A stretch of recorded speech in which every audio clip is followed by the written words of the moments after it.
Folks, we're live. Thank you to all of you who have got in here and waited and showed up early. I appreciate it. Who do we got so far? We got TT's in here, Jonathan Biggs, Kryptonite's Cards. Jonathan said, I am in the chat now. Make this go at least an hour or at least 45 minutes. I'll do my best. Today is going to be a little different than some of the past videos and streams. I don't have a whole bunch of data and a million charts and all kinds of different things to show you. I just thought we could talk. I thought I could talk a little bit. I thought you guys could comment a little bit and we can take the comments, do a little Q&A and dive into some of these scenarios because let's be honest, we're all just people here. We're all just people trying to enjoy a hobby, trying to maybe make some money, maybe collect things that are going to maintain their value. But at least in my view, none of us are better or worse than anyone else. We're all just doing our thing. However, this hobby, obviously, because of the money that's involved in it, makes it susceptible to very devious schemes, manipulations, the pokey cabal type stuff. And I just think people, they buy in and they get hurt. And it's bad for the hobby because those people can leave the hobby or, they become untrusting. They start not buying or whatever it may be. So I just want to kind of dive into, kind of the things I'm seeing. And then you guys can kind of give me, your feedback as well. And we can all kind of talk about this and try to get to some type of agreement, some type of way to approach these things. So Waller says, man's about to use all his XY videos. Stay tuned. I'm not going to pump XY today. I do want to talk about the whole manipulating the market though, because here's the thing. When you see items, boxes, cards, graded slabs, whatever it may be, have very wild swings to the uptrend and then downtrend, and then they absolutely go flat, stagnant, and actually just continue to fall off into eternity. That's where you know there was a lot of manipulation going on, right? Because the normal trajectory of any set, any card in this hobby in the past has been at release, at pre-release, they're very high.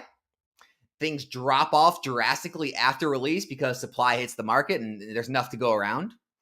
And then, things can kind of, go up and down based on if reprints happen or don't happen, how much supply is out there, how rare the cards are, whatever it may be. You see a lot of market noise, a lot of jumping around.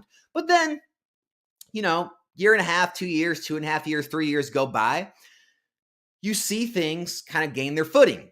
You'll see sealed product start to rise steadily in value. You'll see the rarer cards in the set start to usually rise steadily in value.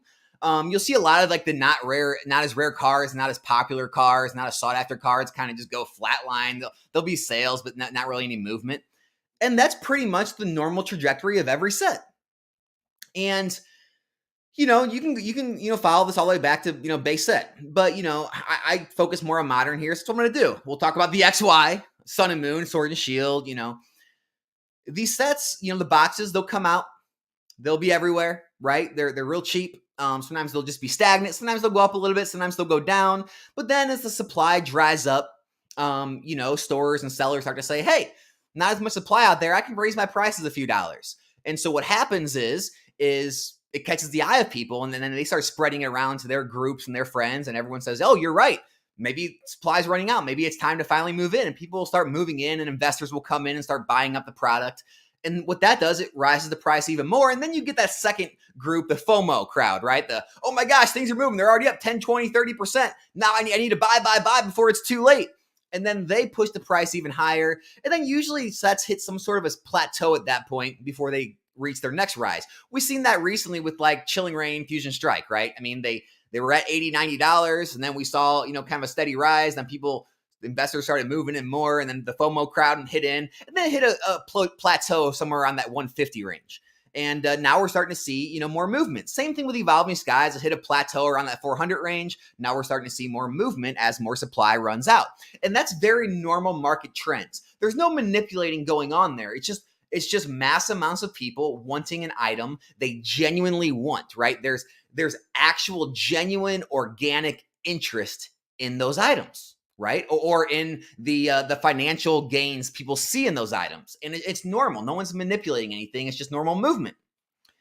And the same things happens with cards. You'll have ups and downs with cards, and then people will notice, hey, the gradings really hasn't been going up much in those 10s. Hey, there's not really too much of those 10s, or I think the popularity and the demand is outweighing the supply of those 10s or that single card. And so you'll start seeing people buy up that card, and less supply will be in the market. Maybe collectors are wanting to hold on to those cards, so they're not listing them. The inventory in the market's going down, so people see them as more scarce, so they keep buying and buying, and this raises the price because people see things selling at higher and higher prices, so they want to raise the price of their card and get the most out of it. And this is, again, very normal organic movement, right? However, this is where the dark times come. There's very real manipulation happening, which I've seen in this market.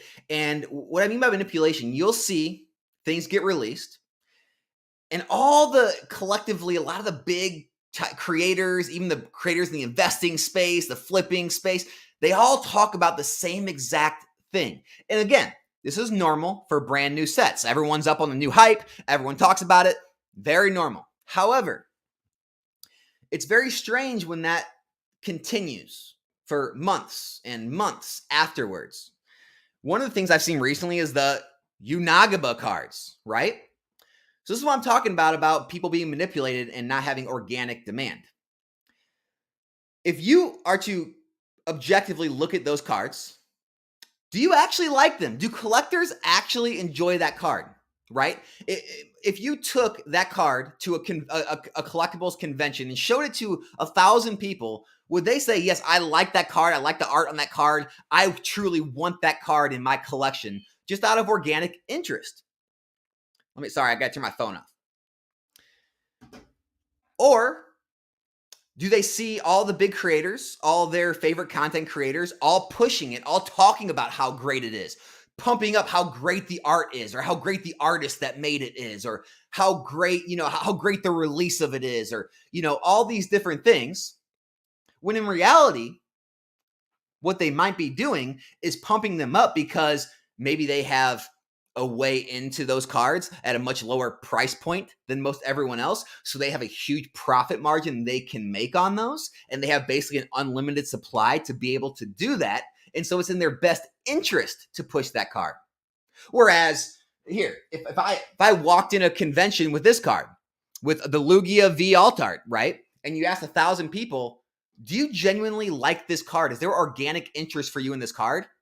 Most of them are going to answer yes. Now, they may not like the price point on that card. They may not buy that card because of how much it is, but they like it, right? There's a collective truth in the hobby of certain artwork, certain cards, the majority of people like. I can just go through this whole stack here, not to pump XY Walrus, it's on top of the stack, but here, like a full art Charizard, right? We have a full art Gengar. We have a full art Mewtwo. Like, these are cards that the majority of the hobby would collectively agree, yeah, that's great artwork. Those are popular Pokemon. It's a great looking card. Now, we might disagree on the value or the price on the card. That's fine. But the card itself is liked. Same thing with sealed product, right? A lot of sealed product collectors out there, they just like the box. They want to own one of every sealed mint copy, right? They believe in the long-term, longevity of the box because of what history has shown us, right? Or the scarcity of the product. However, and I'm just picking on Unagba, there's a lot of these cards, but these cards, I don't see a lot of organic interest from people that actually love the art, love the card.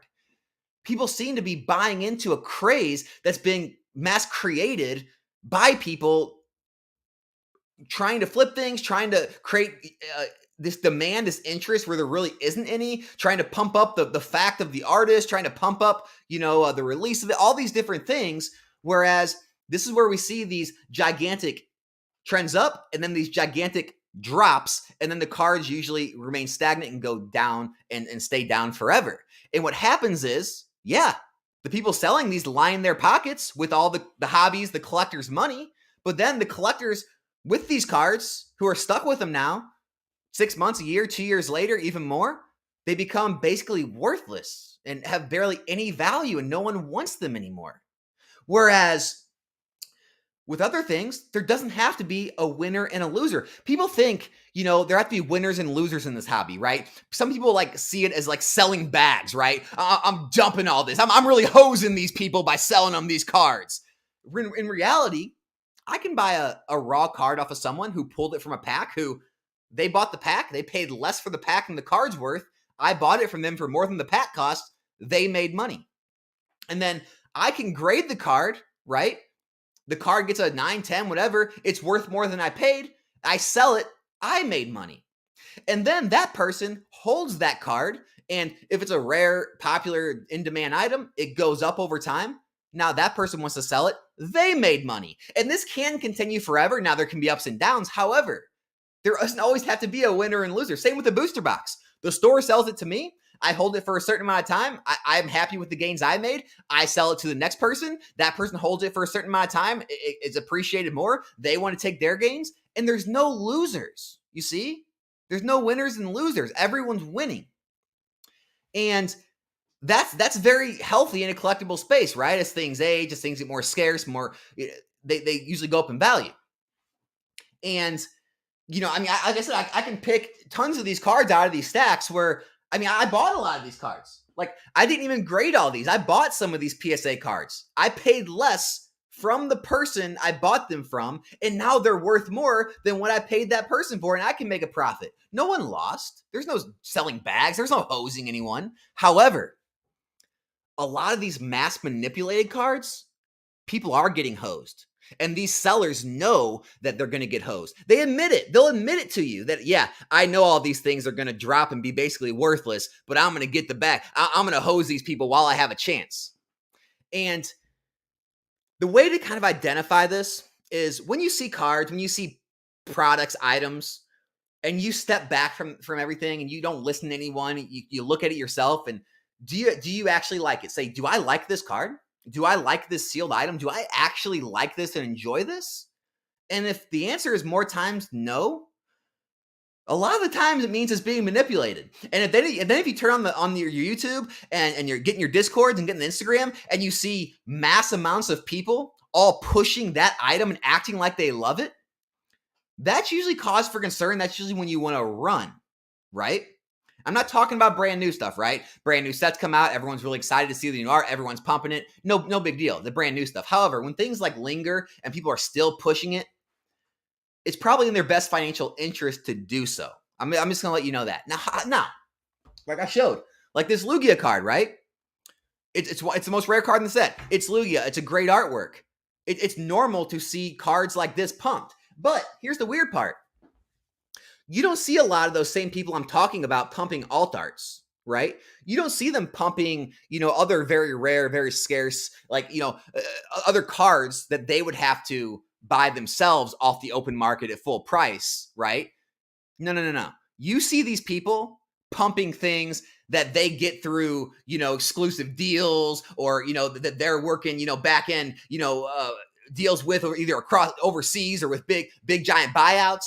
And those are the cards they're pumping. Why do you think that is? Because they can make the most profit margins on those, right? Those are the things you want to steer clear from. It's normal for the best hits in the set to be pumped, right? Because those are the most rare. Those are the most sought after. That's why they're the top in the set, right? It's normal for booster boxes to age and become more scarce and less on the market. So people to make videos saying, hey, looks like these are selling out. The prices are rising. If you don't have one, you might want to get one in your collection, because after that 2-3 year period when there's no more reprints, usually boxes don't see major dives unless they've been pumped, like Team Up. Now look, sealed market isn't immune to pumps, right? We saw it during the boom. We definitely saw it recently with Team Up, right? Look, normal movement in boxes, like to see things move 5, 10, 15, 20, even 30+% sometimes over steady time, over months, even years. That's normal to see in sealed product with the product disappearing from the market, right? With attrition.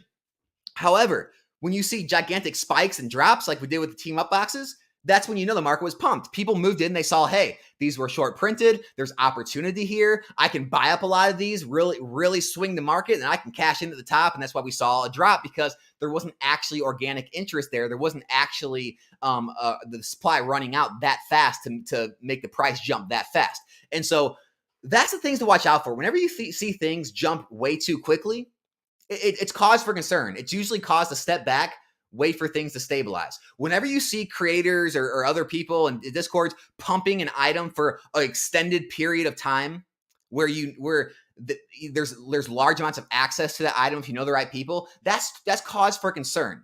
When you see 2, 3, 4, 5-year-old booster boxes moving up 10, 20, 30%, that's not cause for concern. When you see the best hits and sets, right, holding value, moving up steadily, that's not cause for concern. So these are the things to watch out for with market manipulation, okay? I know I've got tons of stuff in the chat here, so I'm going to start taking these questions. I'm sure it's getting wild. Let's see what people are saying, and then I'll get more to talking. But I got to take some of these questions right now, because I know Walrus and Retro are probably punching the screen right now at me. Let's see. John Doe said, I remember how many times I heard Fusion Strike would never go up because it's such a large set and that's hard to collect. Yeah, I mean, and that's another thing. A lot of what I call them, the cabal, right? The ones who all push the same exact thing and shove it down your throat until you believe them, which now the market is not buying in anymore. And that's why a lot of those people are starting to go by the wayside and not as much are being listened to. But yeah, I mean, that was kind of the rhetoric, right? Fusion Strike, Chilling Reign. I could pull clips from a lot of people's channels where they said word for word, these sets will not move for years. These sets will not be over $100 for years. And then, their next video, they'd be pushing some, vintage card or some other card that they probably had a large amount of and they were making big profits on. So be wary of that, right? Be wary. This is where Alex loses. Art is subjective, but wants to speak for the market based on his interest. No, and that's fine, right? Like that's why I use the example. If you took a card to a convention and asked 1,000, 10,000 people, if the majority answer one way, you can pretty much say that's objective truth at that point if the majority feel a certain way. But the majority doesn't feel that way about some of these cards, some of these items. They literally are buying them out of fear of missing out. Because everyone's telling them, oh my God, this is the greatest thing ever. This is the best. You got to get your card while you can. And they're just buying, okay, I don't want to miss out. I got to get it. And they're being led astray because those same items are going to be basically worthless down the road. That's what I'm saying. I'm not trying to say that, what I feel about art, is the gold standard. Not at all. Not at all. But what the majority feels in the hobby, those are the things that have long-term value. Do you ever worry accidentally becoming your own cabal? Absolutely not, because I'm nobody. I'm just the person that's on the camera, that's on the channel, right? I just try to show the data and speak in terms of what I see in the overall hobby, right? Anyone can be on this channel. It has nothing to do with me. I'm just showing what's out there. I'm not trying to push any of my own opinions or own agendas. So no. Gengar is a mid-species to me. Why is Alex trying to manipulate the market showing off Gengar, right? I'm not trying to manipulate anything. Don't care. Miss Hobby, finally catching a live. Currently sorting my cards while I listen. Hey, thanks for being here. Awesome to hear. Mr. Wallace, he lives long enough to become the thing he hated the most. You guys are hilarious. Dude, this channel is turning into Alex Jones of Pokemon. But it's not though, right? Here. These aren't conspiracies. They're truths. If you go back and look in the last few years, look at any items that were pumped the most by the most amount of, big hype channels, right? Those are usually the cards now that have saw the biggest spikes and the biggest drops and have remained stagnant. Whereas the things that have organic real interest, they saw their smaller spikes and smaller drops, and now most of those have seen very steady upticks, very steady climbs. And I can show you that with almost all the steel product, tons and tons of the best, not my opinion the best, but the best cards in the set based on value wise. I can show you very steadily climbs with a lot of the cards in all of the sets in the last 3, 4, 5, 6, 7, 8 years.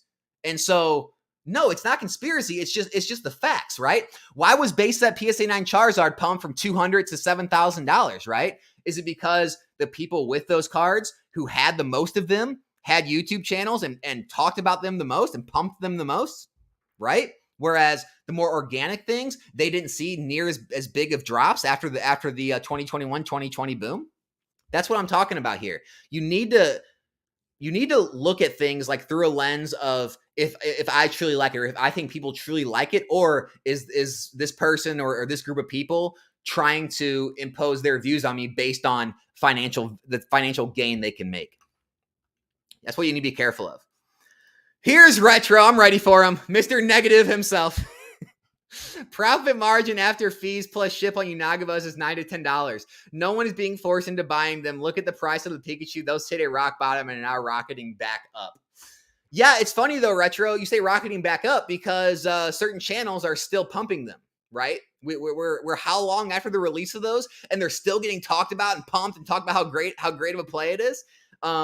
Talk to me in another year or 2 years, and we'll see the values of all those and how just absolutely rock bottom the market is for all those. And then we can talk the same about some of the cards I showed, some of the cards I'm talking about, and we'll see what those are doing in the next 1 to 2 years. I'm sure we'll continue to see very steadily inclines in the growth of those cards because there's real interest. There's organic demand. People aren't forcing it on you. They're not telling you to like it.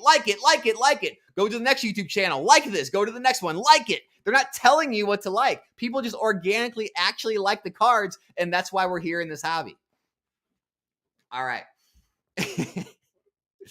That's organic demand has zero to do with anyone pushing it. Okay.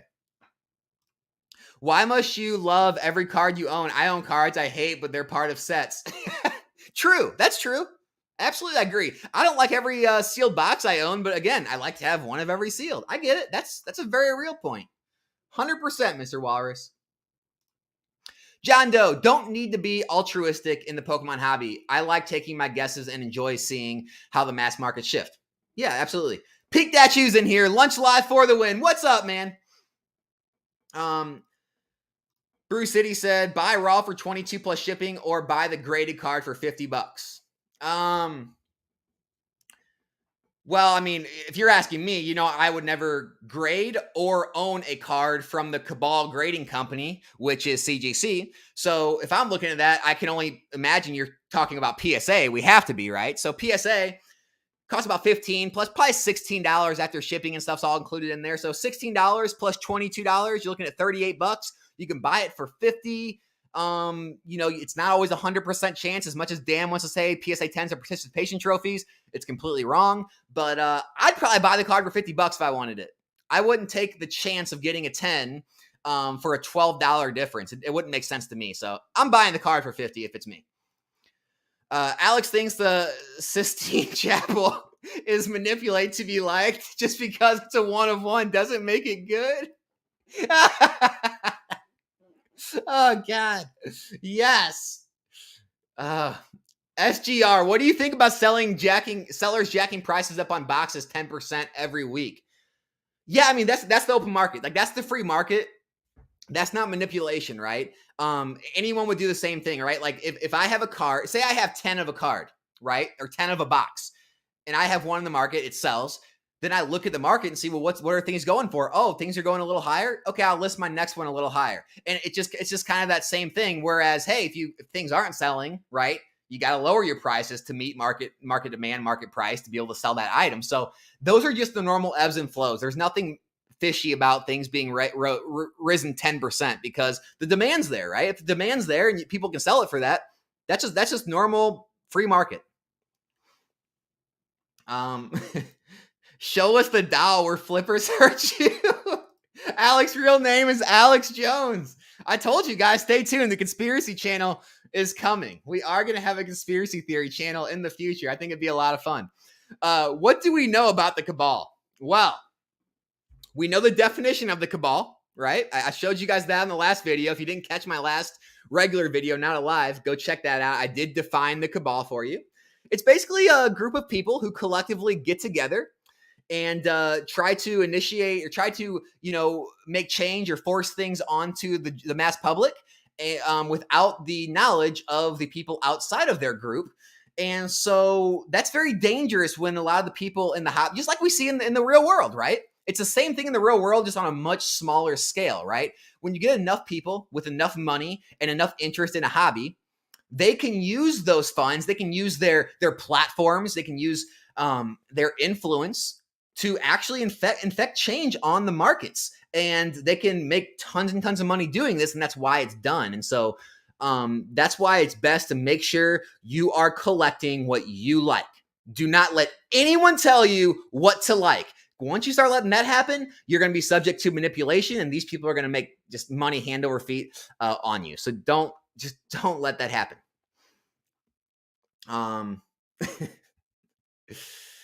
Gosh. Alex is grading booster boxes if grading booster boxes becomes a thing, how would you feel about it? Would you send the house to get encapsulated? Absolutely. I've talked about it before. I cannot wait until grading booster boxes with PSA becomes a thing. That is truly going to be the top. That is going to be the pinnacle of the hobby when we can grade sealed product. Let's be honest. And more than just sealed packs, sealed boxes. Cabal Grading Company checking in. Nice to see you here. Oh gosh. All right. Daryl said, what's your thoughts on Scarlet and Violet Obsidian Flames SAR Zard? Poor quality and a lot of them on the market. Yeah, I think it's just gonna do what everything else does. It's gonna, eventually find its bottom, and as long as the supply is high and people are opening boxes because the box cost is low, we're gonna keep seeing more supply pour on the market. I definitely don't think it's like a buy to invest in. I haven't even paid attention what the margin is, what the range is on the 9s and 10s compared to the raw. If there's a play there, more power to you. It's more like a Godspeed type play because everyone's probably doing it to race to the bottom with those modern sets. So just be careful. Just be careful is all I got to say.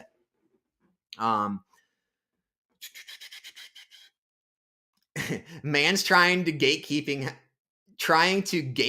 hosing people. I mean, Walrus, do you really feel good about yourself when you sell something? And I'm asking everyone out there, when you sell something, someone's getting hosed on, I wouldn't feel good about that just as a person. I mean, I can legitimately, and hey, and here's the thing, I may be wrong, right? I 100% may be wrong and things may go down, but I truly believe that if I sell this full art PSA 9 Gengar to someone, right, at market price, I truly believe that if the hobby stays strong, that card can continue to appreciate in the coming years. I truly believe that, right? I don't think oh yes, I hosed that person. I really dropped a heavy bag on them. They're gonna get screwed. But here's the problem: is a lot of people out there, and you know who I'm talking about, they actually do feel that way. They actually sell these items thinking, oh, God, glad I got rid of that. That person's getting hosed. They're going to be stuck with that card. They're for sure taking a loss. Those are going to zero, and they're not coming back. And that's just not the way I look at the hobby. And I try not to sell cards or sealed items that I feel that way about. Same thing when I sell a box. If I buy a box at $90 and that sealed box goes to $300, and I want to take my profits and put that into other sealed items or other things, I don't think to myself, oh, I got to dump this on some poor unsuspecting victim, right? I don't think that. I think, okay, I've made my gains. I see kind of a time in the market where things went stagnant. I think that money can be better used somewhere else. I'm going to sell it. That person can just as easy grab that, put it in their collection, and it could go to $400 or $500 in the next 1-2 years. I don't know, but I definitely don't think to myself, I'm dropping a heavy bag on them. That's a terrible way to go about life, man. I understand why Alex all of a sudden cares about the buyer. Before, he was always say the market is what it is. The market is what it is, but I mean, just look, as people, I mean, do you really want to be that kind of person? I mean, do you want to be selling people things you know in your heart that are just going to be complete, just no value in the future? Hey, maybe you do. Maybe you do. Maybe it's just me. Maybe I just have a conscience, have morals. I don't know. I can't think of a single video where people have pumped Unagabus. Okay, Retro. You can't think of a single video where people have talked about the big giant gains you can make on Unagabas. I'm just going to leave that. Alex is here to protect and serve the community. I try to. I legitimately try to. It's the narrative to get views current. Underdog cares. Bro, if I wanted to just do nothing but get views, I could be so wild and out there crazy. I don't need to show all the data that it takes me hours sometimes to compile and put together in a nice, 10, 12, 15-minute video that people can really digest easily, and they don't need to watch, hours and hours of content to really get the points. Look, I don't need to do that just to get views. I can do a lot of different things to get views. It has nothing to do with views. This is the reality of the situation. Why do you think when everything boomed, right? And why do you think there was a small faction of people who got rich and then most everyone else got crushed? Why do you think that is? No, there's no cabal though, right? There's no people at the top all manipulating the market. You're right. I'm wrong. I'm just doing it for views. Also, the market is the market, bro. People like you, Nagabo. Your feelings don't matter. Okay. Well, I guess we'll see how much people like you, Nagaba, in another year from now, okay? When all those prices crash on everyone and no one can get their money out of those cards, we'll be coming back to this video, and I'll tell you exactly what I'm talking about. And guess what? A lot of the cards I'm selling, the market isn't going to crash on. So we'll see who is right in the future. Just like I was telling everyone a year and a half ago about how, vintage cards were not going to have this slingshot back into people's interest, and the prices aren't going to come up, but you still had other channels telling people, no, this is the right way, this is the safe way, move into vintage, don't buy modern sealed. And yes, people said don't buy modern sealed is not investable, modern slabs aren't investable, and it's been dead wrong. And so, hey, I don't mind people telling me I'm wrong, because the future will show, like just like it did show, it's going to continue to show that I'm not wrong about this, just like I was not wrong about the past. People named Alex just know about the cabal. You and Alex Jones cut from the same cloth.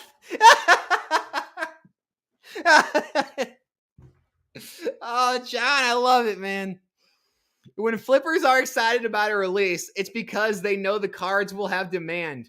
We don't have to sell people on anything. We just grade what they like and list on eBay. Yeah, and that's fine. Yeah, go for it. But I'm not going to get into it. When certain cards are being pushed, even when the organic demand really wasn't there, but with enough influence from enough influencers, enough groups, those cards continue to get pushed for extended periods of time. And then, as time goes on, those cards or items crash and become basically worthless. There was nothing organic there, Retro. And you know what I mean. Why didn't Pokemon crash and go to zero? Why are there still so many cards from XY, Sun and Moon, Sword and Shield still worth so much money? Why are the boxes worth so much money? Why do they still climb in value? Because their interest was organic. Why do so many of these pump and dump schemes we see with a lot of these newer cards go to zero and stay there? Because there's not really organic interest. People get caught up in the moment. They get talked into it. They get influenced into it. They get FOMO'd. They lose money. I'm glad you're making money off of that, though. 30% normal? Really? I'm legitimately asking. Yeah, I mean, here's the thing. Pokemon is a risky market. I'm saying it. It's more risky than a 401k or a mutual fund. Okay? And so, if you're putting your money into overly risky assets, you're expecting overly, more higher level of gains than the average, right? If the average level of gains is 8, 10, 12% a year, if I'm putting forth more risk, I'm looking for more reward. Now, look, you can definitely lose more too. I want to be very clear. You can lose more than you can in a safer investment. However, yeah, I mean, I'd be looking for 20, 30% in a year. That's what I'm looking for, putting forth more risk. It's kind of like if you invest in a single stock, you're looking to do better than the S&P. You're looking to do better than a mutual fund because you're incurring more risk. Same thing here.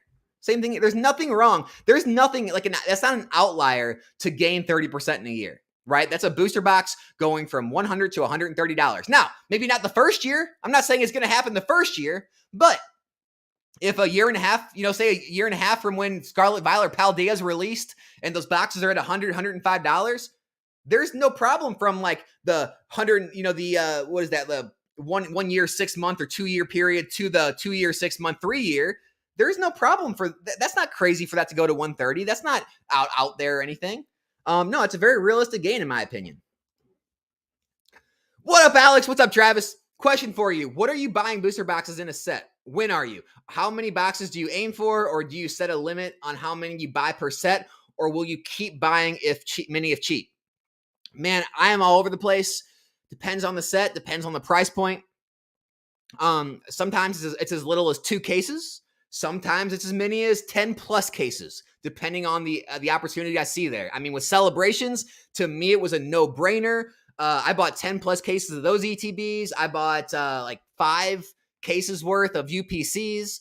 If I see, a good play, I'll take it. But yeah, I usually like to get at least 2 cases nowadays, just because it makes it easier to realize gains in the future. Because the more product you have, the less margin you need to make to really realize some good gains. So I usually stick to about 2 cases. And then anytime I can get it for at or under distribution is definitely a buy. Anytime you can get boxes right now at $90, $85, and even $92, $93, $94, even $95, that's what stores are paying. Stores are paying $95, $96. If you can get it under that, it's a good entry point. I'm not saying it's going to go up right away. You might have to hold it for a while. It might be some dead inventory. So make sure you have a long-term mindset. But yeah, it's a good price if you can get in under distribution level.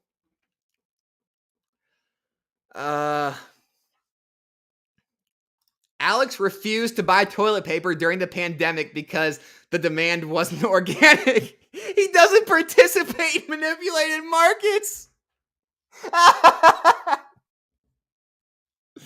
Dude, Walrus, where do you come up with this stuff? Oh, it's so great. PSA is being shoved down my throat.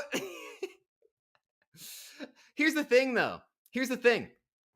That's a perfect example of collectible accounting. So if PSA is being shoved down your throat, what did I say to do? I said, back up, right? Detach from all the videos, everyone else, and really take into account and see where everything's at. Say, oh, okay, well, why is PSA good? Well, almost 90% of the market, that's what they use. It's got the longest track record. Their cards sell for the most. Okay, maybe this does make sense for me. Same thing with a card. A card can be pumped, but still be good, right? Like here, again, this Lugia could be pumped, but at the same time, if you back up and say, well, it is Lugia, one of the most popular Pokemon. It is an alt art, very hard to pull. It's one of the most popular cards in the whole set. These sets are, going through their last reprint, probably not going to see very much more of them. Okay, yeah, maybe it is still good. So just because something's getting pumped doesn't necessarily mean it's being manipulated, but you definitely need to step back and make the decision for yourself always. So, hey, maybe you step back and say, PSA is not for you, but a lot of factors show that it is. Are Paldea Evolved regular ETBs a buy at a discount? They're like 35 or so right now with a GameStop price match. I'm not the biggest fan of ETBs anymore. They're mass produced to like all the big box stores. They're so overprinted. I don't know if the demand's going to be there. I steer more to PC ETBs if you can buy them at Pokemon Center pricing or booster boxes. There are some other, kind of auxiliary items in there, 3-pack blisters, tins, sometimes at the right price. But I stick mostly to PC ETBs and booster boxes. Catch 'em all collectibles is in here. Cabal Chief himself. Everyone, if you don't know, I'm joking. Me and Dan just give each other crap. I'm just messing. I am behind on 2x. Wait, we are boogeymanning Unagama's LMA. Hey, you are one of the biggest pumpers of those, Dan. You should know. As if Unagamas were shilled. They were. Are you kidding? Hey, Dan, again, just like I said, just like how the base set Charizard had such a parabolic rise and then a parabolic drop, and now it's completely stagnant, not moving at all. You wait. If the Unagabas follow that same trajectory and they go completely stagnant and dead, and no one wants them in a year, 2 years, you're gonna have to admit they were manipulated. Because guess what? All these cards here, all these X, Y, Sun, and Moon stuff, how they're all still progressively going up. That's how you can tell there's organic interest. People still want them. They weren't pumped and dumped. Come on, man. You have to at least see things for what they are. Men's done no research on Unagama sales. He asked no one's who purchased how they feel. Can you rename this video My Feelings Blog? Okay. Look, I told you that's one card. I'm saying that's what to look for. Anything that gets pumped almost unanimously across the markets, anything that sees parabolic ups and parabolic downs and then goes stagnant, that's how you know you were in the midst of manipulation. Anything that markets are in crazy demand, and then a year, 2 years, 3 years later, there's no demand, barely any liquidity, that was an item that was pumped and dumped. That was an item that was manipulated. Pretty easy. Pretty easy. No emotion here, Dan. Just speaking truths. Dan saying, I am selling Selly Charizard because good margin, telling people to buy these. What about every video being about investing in Modern Sealed? Love you, dog, but you're dusted on this one. Hey, Retro, how many videos in the last month have been on just Modern Sealed? Tell me. I just make Modern Sealed videos? Is that it? I think you're dusted on this one, bruh. I literally say, don't buy from me on most of my stuff, but I am in the cabal that pumped WotC in 2020. I literally came to YouTube talk on how crazy I was. I'm glad you got rich off of the back of everyone who got crushed, Dan. Congratulations. Alex Jones thinks he's telling the truth. Bruce City, I mean, look, I'm not going to get into the Alex Jones thing, but he has been right like 100,000 times more than he's been wrong. Now, the wrongs, like always, they're the ones that get publicized so much more, but he's been right a whole lot. So I'm just going to say, have I been wrong? Yeah. Been wrong about Pokemon Go. Been wrong about other things, I'm sure, but guess what? I've been right a whole lot since I started YouTube. That's all I'm going to say. So, of course, no one's going to be right 100% of the time, but when you notice trends, when you notice things, it's pretty easy to be right if you understand how markets work.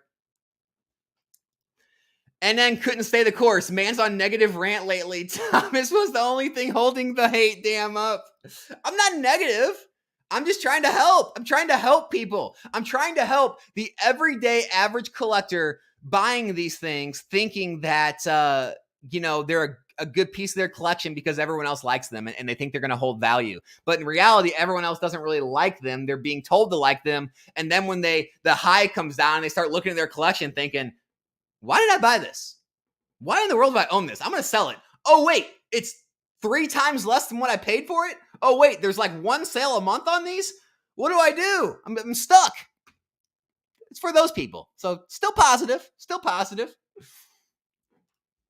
To go box. Alex, thanks for what you do. I think people just like to realize they're being fooled. Don't like to realize they're being fooled. It's easier to fool someone than convince someone they've been fooled. Absolutely.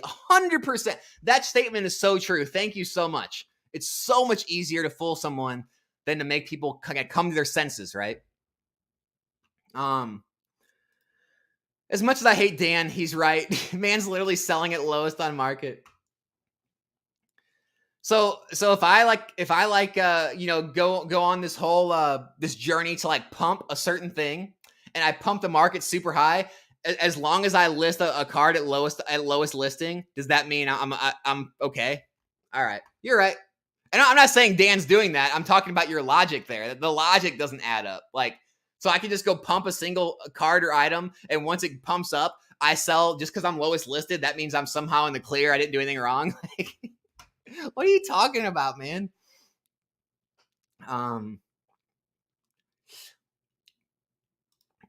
May you show us an example manipulation, things you can walk through.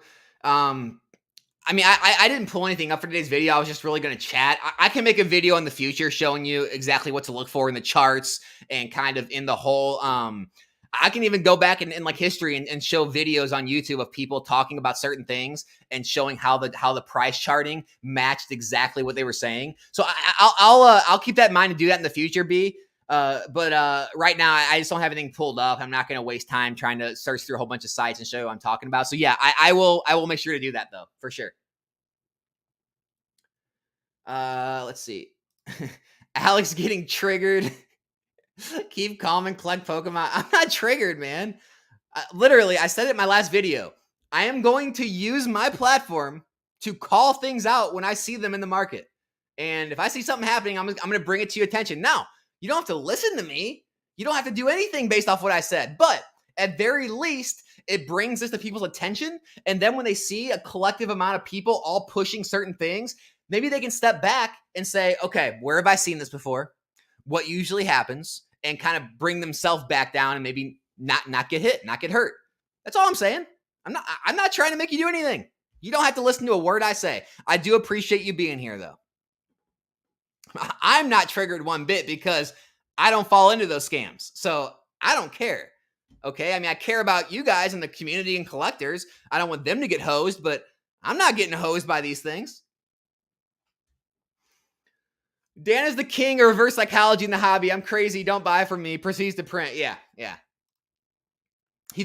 Dan thinks by saying that it somehow makes him like holy.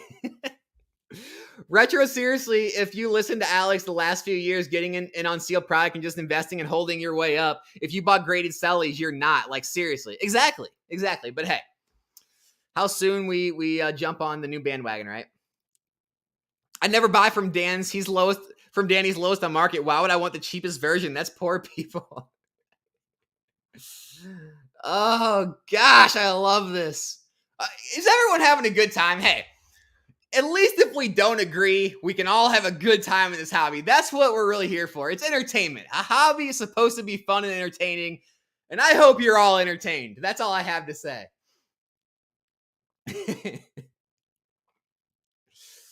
Oh, man. Fine, Retro, but he's right about vintage cards as I listened to a bunch of channels saying to buy. I did not. Good for you, Mike. I'm glad you didn't get roped into that absolute disaster. Those people are still losing hundreds and thousands of dollars by the month, and they're just holding on for dear life saying, you people, you should like vintage again. You're going to come back. You're going to come back in the future. Oh, it's so great. It's so great. Using other hobbies to try to convince us to like vintage more, except other hobbies like sports cards are already seeing modern outperform vintage as well. And so it's the other hobbies are doing the same thing. Just the boomer way is out. Like the things the boomers valued are going away, right? Like you can have the rarest thing in the world, but if no one wants it, it's still worthless, right? I can have a one of one. If no one wants it, it doesn't matter, right? So like this whole, older, rarer, minter, better thing, it's out the window at this point. It's old news. It's a phrase that SM Pratt came up with to help manipulate the market back in the day. And that's what led to a lot of the 2020, 2021 boom. Everyone really held on and gripped onto that phrase and thought it was going to be their savior. And it turned out to be absolutely wrong. And people got crushed because of it. That's the truth. That's not my opinion. That's the truth. And I don't want to see it happen to everyone else again. Let's see. I mean, it's so funny. We got Dan, Bruce City, Walrus, and Retro in here, all just coming at me so hard every live. It's really easy to see what I mean by the cabal, right, guys? It's pretty easy to see. You have the same people in here who are all, coming at me negative about the hobby, negative about every view I have, all attacking me every single stream. And hey, wait, ready? Watch the chat. Now that I said attacking me, you're going to have them say victim mentality, soft. Like, it's the same stuff. Like, get new material, guys. Get new material. Who are we kidding? Nick Old School Pokemon is leaving us all behind. The man sold CGC8 non-hollows for $40 on eBay Live. Man is on his way to being the next Rudy. Good for him. Good for Nick. Oh, gosh, it's so great. So great. All right, guys, I'm trying to move through this chat. It's just too much. It's too much. AK Cam says, the only reason people hate CGC is because they own a ton of PSA cards. CGC slabs look way better. Subjectively, I don't think they do. So that's one person at least. A lot of people feel the same way. FYI, I do own all three big grading company slabs. I prefer the aesthetics of CGC the most. So that's just a bunch of nonsense, right? I have PSA slabs now, but I've always been against CGC even before I owned very many slabs at all, because I sold off all my slabs like years ago. And so it's like, just because someone doesn't have to own PSA to be realistic and see, hey, they're the market leader. They hold the most value. They have the most liquidity. That's what the market wants. Now, there's a large faction in this Pokemon investing space that are all trying to push CGC, the cabal grading company, very hard. However, it's falling on deaf ears to what the market shows us, right? It's got like 8% of the market that CGC has. So, look, you're preaching to the choir. Go and look, by all means, it's your funeral. Go invest in CGC cards. Go put those in your PC. It's gonna be a long way down, though. That's all I'm gonna say. I honestly have only watched your channel once, Retro. Sorry, I have no idea. Retro's a good guy. Nothing against Retro. Retro likes to just, he likes to get on me, but we're all good. I think a lot of Retro Walrus and Dan are just trying to trip me up. There's no real hate there, guys. Pokemon, the real manipulators here. Think about it. Every set that comes out, all they want you to do is buy. They even advertise how evil. But every Pokemon booster box has also went up over time in value. So, are Pokemon are they like the best thing to happen to the hobby, right? They're selling you all these boxes so low when they're going to be so much higher later. See, there's always a glass half full side to your glass half empty. Your videos have been banging lately. Love the one about Hidden Fates. It's one of those still affordable plays I think a lot of people will regret in the short future. Absolutely. Hey, thanks a lot. I appreciate that. Yeah, I agree. I think Hidden Fates is finally going to see it's another time to run here soon in the near future. Collectible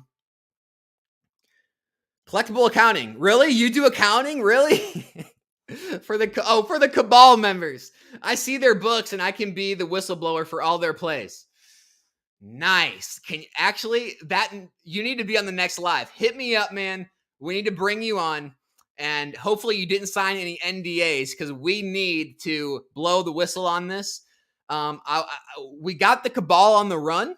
Their influence has been subsiding. The cards and the grading companies and the plays they want people to focus on have now been diminished, and people are going their own directions, which the cabal hates. The cabal likes to herd all the sheep into the corral, which we're not doing anymore, so that's good. So, that could be the killing blow, is to really get ahead of them and show exactly what they're trying to push. Great idea. Sorry, I can't keep it going forever. Okay. Alex, don't let flippers make money off you. Alex's background. Stacks of slabs getting listed. Did you not hear what I said? You can make money. There can be infinite winners. Here, let me find some slabs that I bought and won on. All right, here. All these. Here, all these. I bought all these slabs. I bought this slab. It's pretty illiquid, but I bought it for like $70. Look what it's going for. Bought this Venusaur down for $50. Look what it's going for. The Mewtwo. I forget. I paid like 60 or 70 for this. Now it's like 150. I could go through this whole stack, right? I didn't grade these. I bought them. Meaning someone else graded them. They hosed me, right? They dropped their heavy bags on me. I bought them. And now they've continued to rise in price because of organic demand. And now I can sell, be a winner too. And guess what? That person who buys it from me, maybe in the future it's worth 300, and then they win too. Mind blown, right? Mind blown. There doesn't have to be winners and losers, Retro. Now, if you're selling the mass manipulated cards that a lot of the cabal is, then there are winners and losers. The cabal line their pockets with all the unsuspecting victims that are the collectors in the hobby, and then they get dropped on and everything crashes, and then they have illiquid cards that no one wants, and even they don't want anymore because they got manipulated into it, influenced into it. That's the truth. That's the truth. I know the truth hurts. But no one else in this whole Pokemon space is saying it, so I have to say it. Because I see it. I know most of you see it. You just don't want to say it out loud. Oh, gosh. Spicy one today. He literally said there doesn't have to be a loser, but whatever you... Yeah, there you go. There you go, Mike. Exactly. Oh gosh. In all my eBay descriptions, I usually write, "These are good buys. You need to buy them. This is not a shill. This is a card people want, and you should too." You probably do have to write that, especially if it's a CGC Cabal slab, right? You have to convince people that it's good. Guess what? With the PSA slabs, you don't have to do that. Hey, anyone into my Discord, do that, and you've probably seen this picture, but do it for yourself. Go on eBay right now. Type in PSA, type in some cards, and look. A lot of the CGC sellers, they have to put PSA at the end of their listings. So it'll be like Lugia V Alt Art CGC 10 or Pristine 10, and at the end they'll put PSA. You know why they have to do that? Because no one's searching for CGC. No one wants it. They have to piggyback off PSA to get people to actually view their listings, to get things, because people actually search and want those slabs. Same thing with what I'm talking about with you, Retro. If you sold cards that people actually wanted and that people weren't trying to manipulate, you wouldn't have to do those things, right? Go look up that PSA CGC thing. It's hilarious. You see all these sellers putting PSA or BGS at the end of their listings just so people will find their listings, because no one's searching for CGC because no one wants it. But the Cabal grading company, the Cabal wants you to want it. Big brain stuff here, people. Think about it. Think about this also. Have you ever sold a PSA card? Did you have to put CGC Pristine or something at the end of that listing to sell it, to find the buyers? Didn't think so.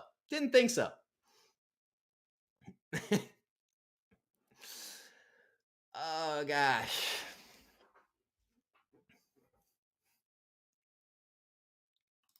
Alex is a big altruist. You know, Dan, I really try. I really try from the bottom of my heart.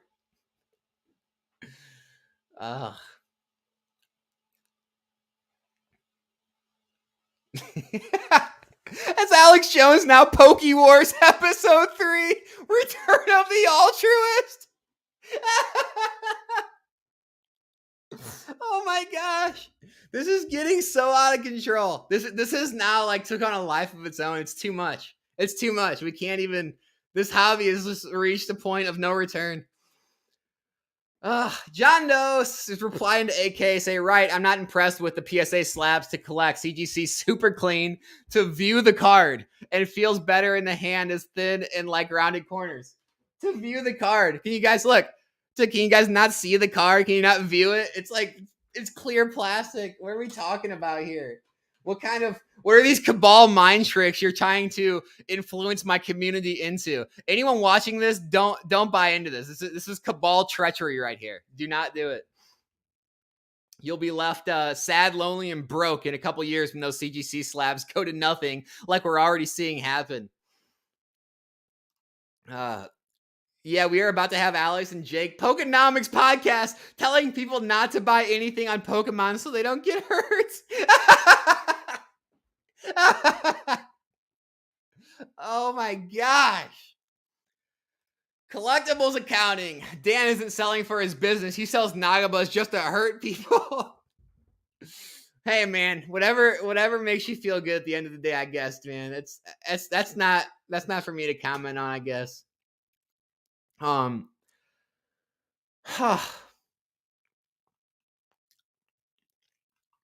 Alex, no one wants PSA 10 evolutions. They are Japanese. Alex, yeah, the English PSA 9 Gengar, though. Now, this is a card people want.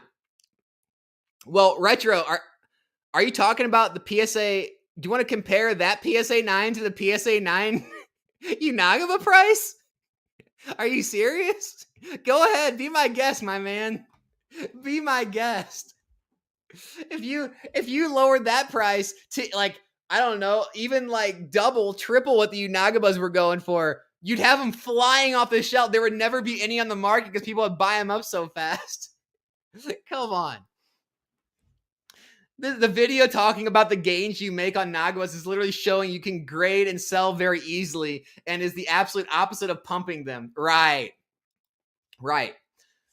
Okay, Dan. Hey, man. I'm not trying to get in your business. You do what you want behind that paywall Cabal Discord where you all collectively get together, which you admit where you collectively get together, you share information about plays, and then you all go out and do the same ones. You all collectively go do the same plays. You manipulate that market of that item, and so you all can make money. Like, if that's not the definition of cabal, nothing is. And then you don't share it with anyone else. Anyone outside of the cabal, which is the definition of cabal, they don't share information with the outside. Anyone outside, no, don't tell them. Don't tell them the place. Don't spill the sauce. We got to keep it to ourselves. It's the definition, man. You're like, it's a walking contradiction.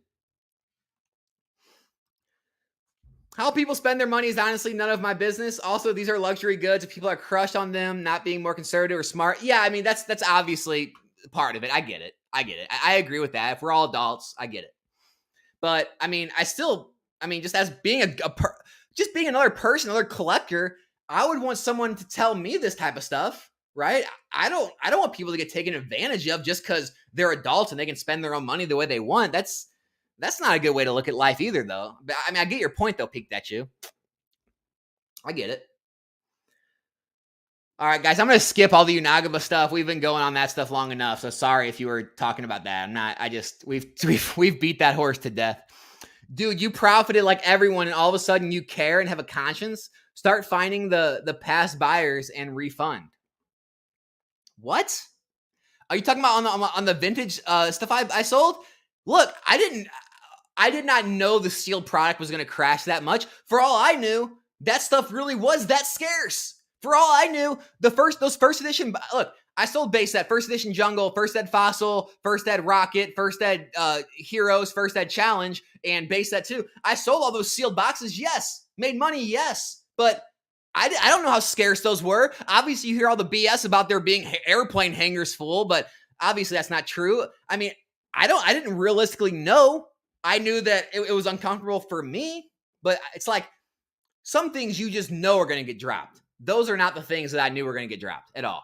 Not by any means. Those boxes could have kept going to 30, 40, 50 grand for all I knew. You don't know where the top is. You don't know. I think Unagaba is way overhyped and they're children drawings. Unagabas are like literally, I guess I wouldn't talk about it, but I'm just going to say one more thing. They're almost an example of like what a Shining Fate or a Hidden Fates baby shiny is. They're pretty similar. Go look at all those cards. They have very little to no value. Very little to no value, but somehow the Unagabas are all sought after. It's crazy. It's so manipulated. So manipulated.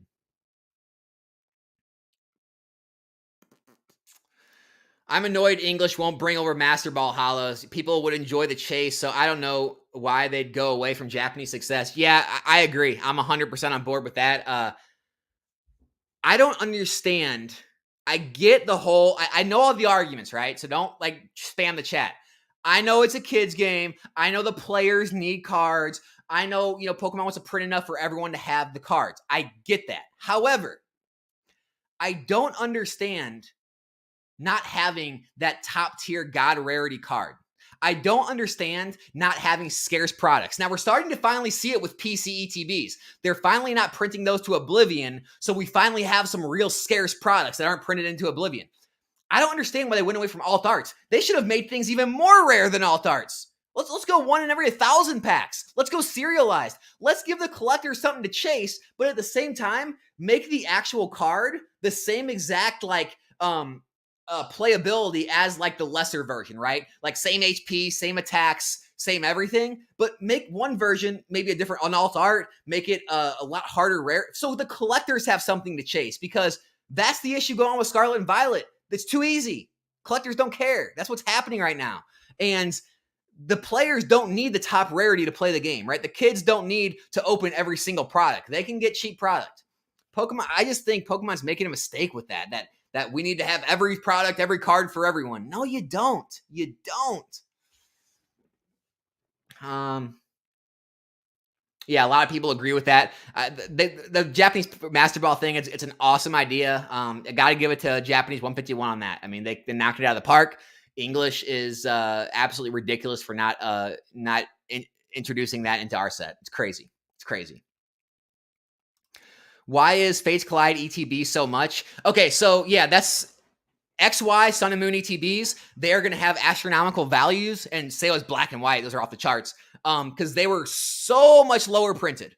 They were not mass printed the way they are now. The reprints of things usually happened with booster boxes. They did not happen with ETBs, right? And the common thought was back then that Pokemon's not going to reprint ETBs because it's too expensive. They got to print the dice, the dividers, the sleeves, and all those other things that go in there, and the boxes more. So they're going to reprint booster boxes because there's a lot more margin, whatever it may be. That got flipped on its head. ETBs is what they supply to all the big box stores now. It's what they reprint the most. They print the most of.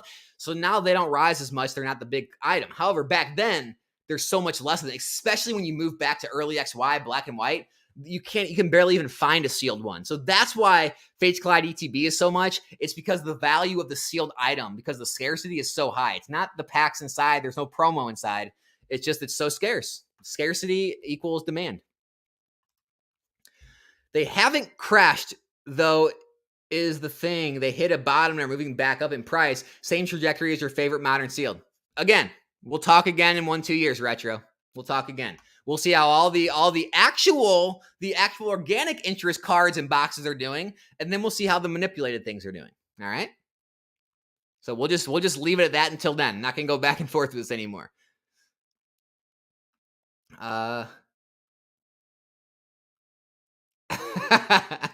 Jordy, you don't like them? You were manipulated. Wake up. Here, everyone, let me know in the comments right now. If I brought a Unagaba and I brought an alt art Lugia or any alt art, right? Alt art Giratina, pick any alt art you want it's a popular Pokemon. And I put it in front of 2 people at a convention and I ask 1,000 people, 10,000 people that same question.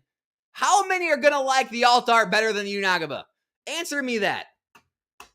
It's organic interest compared to manipulated, influenced interest.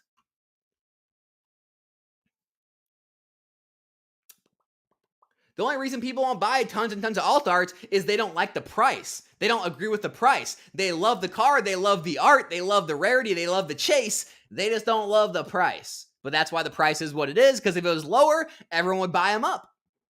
Supply and demand.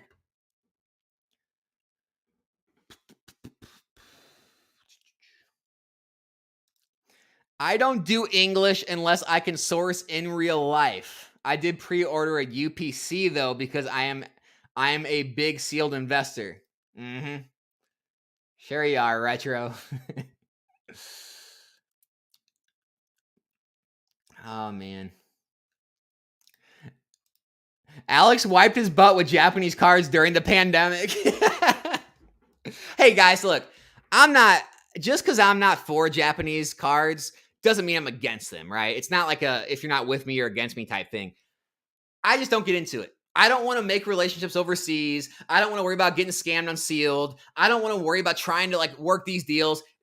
How Retro and these guys say it's too easy. English, there's too much English to do right now. There's enough plays in English to go around. There's enough English sealed product. If I had infinite money and infinite time, okay, but it's just not worth it for me, right? Just people feel like there's infinite plays in Japanese. Guess what? There's infinite plays in English. Same way. I mean, I'm seeing it firsthand. So it's just one or the other. It's just, you don't have to do one or the other either. You can do both. Depends on how much time you have, how much money you have, what kind of connections you have, whatever you like better. I'm not against Japanese. I just don't personally like it myself. I don't like to not be able to read my cards. I'm just not I'm not like a foreign collector person, right? I just don't care, right? I see those great works of art, like vintage art, painted in Europe or whatever. It doesn't care. It doesn't do anything for me, right? It's just me. And that's just my opinion. Do not take my opinion for I'm not manipulating anyone by that, right? You do what you want. I just personally don't like it. Why would I try to get in a market where I personally don't like? It's stupid.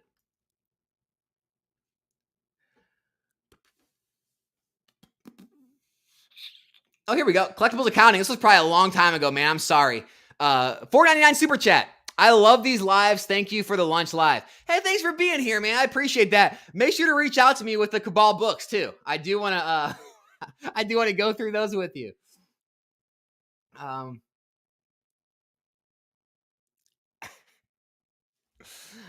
see all you guys still talking about Nagavas. I'm just not taking all these questions, guys. We've beat that horse to death. All right, here we go. NN cashed out 90% in 2020, 2031. So I went in the future and cashed out, apparently, as Dan says. I only cashed out 30% or so, LOL. That makes you a poor businessman, Dan. That makes you a poor investor, right? That makes you a poor investor. If you did not cash out when you and the other cabal members hyped them up, I don't know what you were thinking.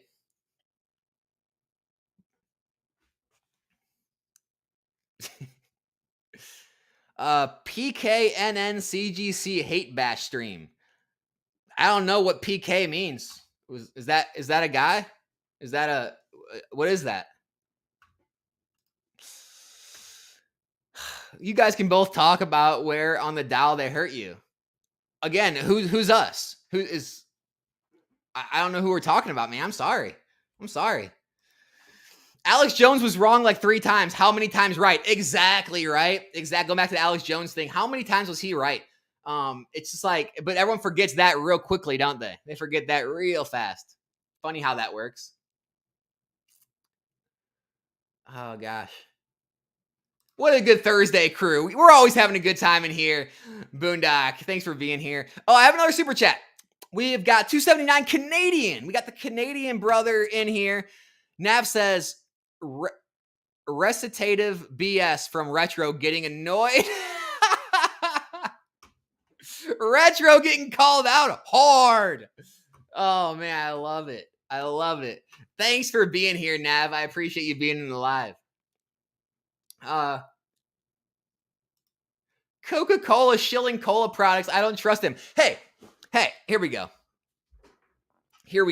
Perfect example. Thank you for saying this. Think back to all the Pepsi Coke commercials. What did Coke always do? Coca-Cola always just did them. They did their brand. They had polar bears. They had Santa Claus. They made their commercials. What did Pepsi always do? They had to constantly spend tons of money, getting celebrities, trying to convince people that Pepsi was better than Coke. They'd always compare Pepsi to Coke. They'd do those taste tests out in public that were staged. Hey, try these two. Which one's better? Oh, this one. That's Pepsi. That's not Coke. And you thought you were a Coke drinker. Remember all those commercials? Those of you that are old enough? Remember that stuff? That's the same thing CGC's having to do. They're trying so desperately to get all your favorite creators trying to push CGC, jam it down your throats. Oh, everyone's trying to sell for them. Everyone's trying to sell you. Look how nice the slabs are. They're so clear. Look how pretty the label is. Oh, they're all this different stuff. It's like, so PSA, they're Coke, right? They don't have to. Look, we're bigger than you. We don't care. You try to attack us all you want. We're going to stay in our own lane because we know we're better. And CGC has to keep shooting arrows at the giant. Like, no, we're gonna get you. We're gonna pull you down. And the giant just has all these ropes and things around him. He just moves his arm and all there. It's just like, oh, it's so funny. That's a perfect example of Pepsi and Coke is what CGC is trying to do to PSA. They're trying to take down Goliath, and it's just not working. Just like Pepsi could never take down Coke, they're still number one. So true.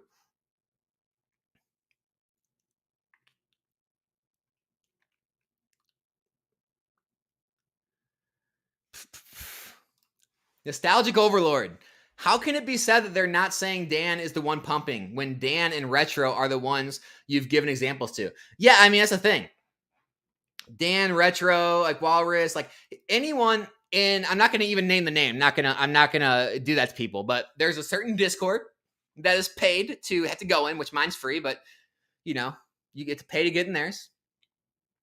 Which it's not a bad thing. I mean, I could just as easy have people pay to get in mine if I wanted. I mean, it's nothing wrong with the paywall, right? It keeps out riffraff. There are actual benefits to a paywall. I'm not against paywalls, never have been. However, in this paywall, they all discuss, and Dan will, and the other person will make presentations and talk about these plays, right? Where they're actual manipulations that they can do on the market. We can all move in these cards. We can all do the same thing. We can artificially raise the price up and all grade them, and then we can all dump them on the unsuspecting market, the victims, and they'll eat them up because we've artificially raised the market price, so people think that's what it's worth. We can talk about them. We can talk about the place. Everyone's like, oh man, they're doing this. I need to do this. And then people buy the cards and they get hosed. And this all happens for $10 a month. So you can go be a part of that if you want to. I'm just waiting for the responses in the chat after that. Are you not entertained, guys? I tried to tell this before, but you can go like in the, I think, description or somewhere else on the video. You know, like when we make YouTube channels, you have to like click a category you're a part of, right? This is entertainment. I clicked the entertainment category. So just know, above all else, I am here to entertain you. I'm here to make sure everyone's having a good time. So don't get too serious on me.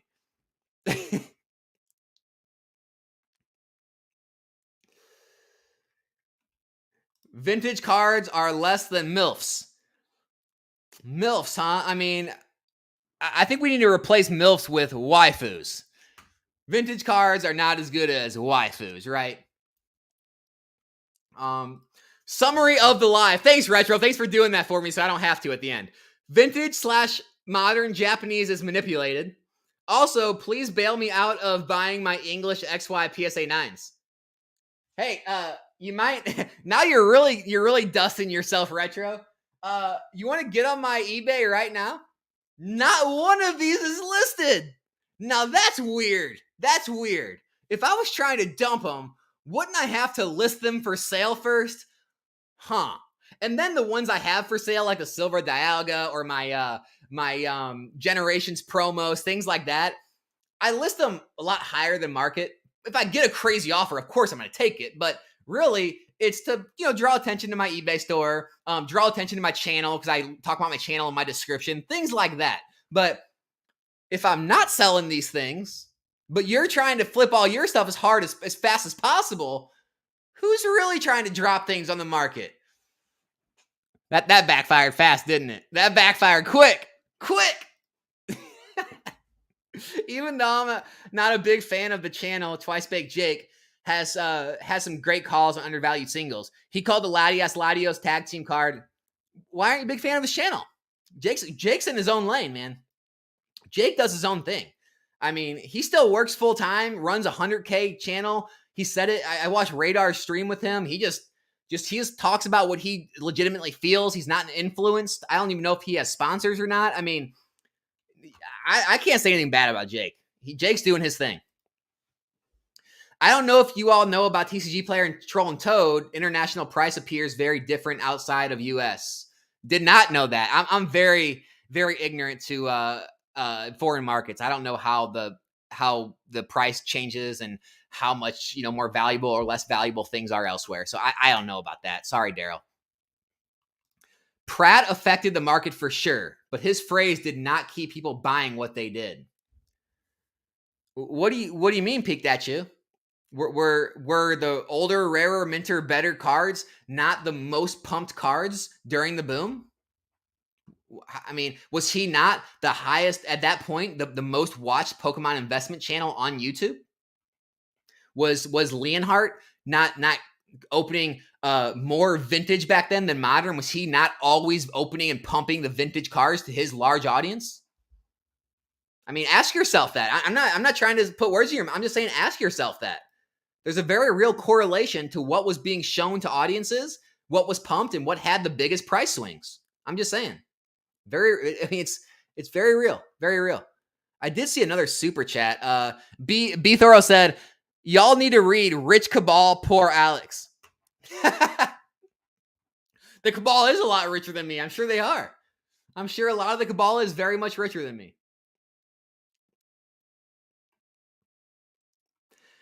Ooga booga. Hey, everyone. I'm going to tell you how funny this is.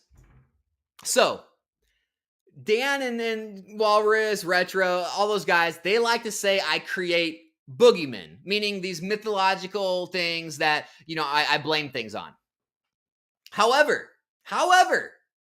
when I make a video showing real clips of real people in the Cabal, I had to add that in, of those actual creators saying things with their own lips, word for word, and they are dead wrong, and they have made so many bad calls, and they've pumped markets, and they've lost people money. They've not made people lose out on money by not doing things. Whenever I made videos doing that in the past, I get the most hate I've ever gotten in my life. Like, the video has almost like as many thumbs down as thumbs up. I have more hate comments than positive comments. I have people emailing me and reaching out to me on Instagram and other places telling me how bad I am for the community, just for showing clips of people being wrong.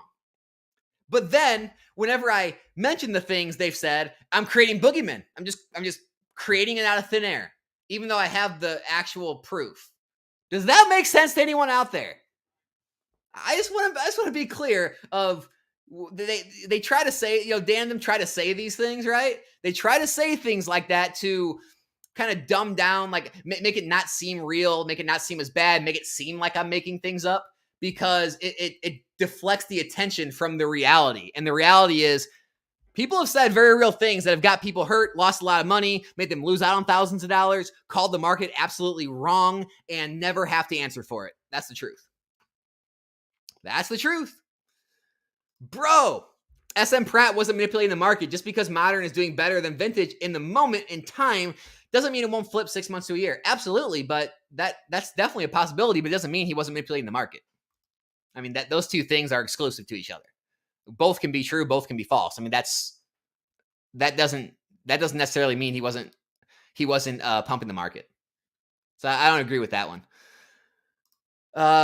Bruce City, I'm not negative about the hobby. I buy sealed and modern singles, grade with PSA only. Is that a shot at me?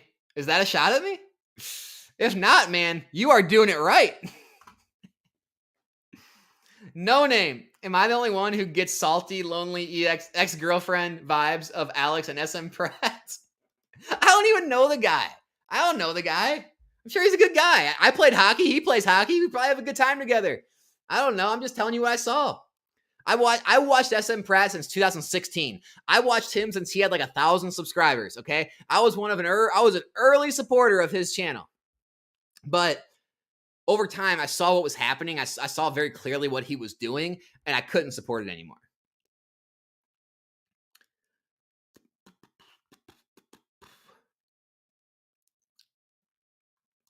If you don't like what Alex does, you're wrong. If that's not dusted, I don't get, what is that? What have I ever said that? There's like 1,000 ways to be successful in this hobby. There's 1,000 ways to approach the hobby. You don't have to do anything that, if you don't like what Alex, you don't have to do anything that I do. You don't have to do anything that I do. But there are certain things that happen in the hobby that are absolutely detrimental and absolutely positive and can harm people that I'm going to call out. That's not what I think. It's proven. I mean, I've proved it with data and facts so many times with things I've said. So what are you talking about, Walrus? When Pick and NN come together, I don't know who that is, over their hate of CGC, that will be the indicator that we are late cycle and the market is topped. I mean, if this Pick hates CGC, I guess he's got one smart bone in his body, so that's good to hear. I don't know who you're talking about though. It's weird.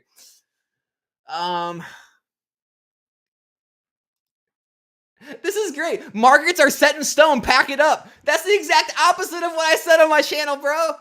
You need to be able to shift with markets. That's why I shifted from a vintage collector and investor to more of a modern collector and investor, because the market shifted after the boom. We had a whole new influx of people. We had a sentiment change. And so you have to be able to shift. However, the shift is still going the same direction right now.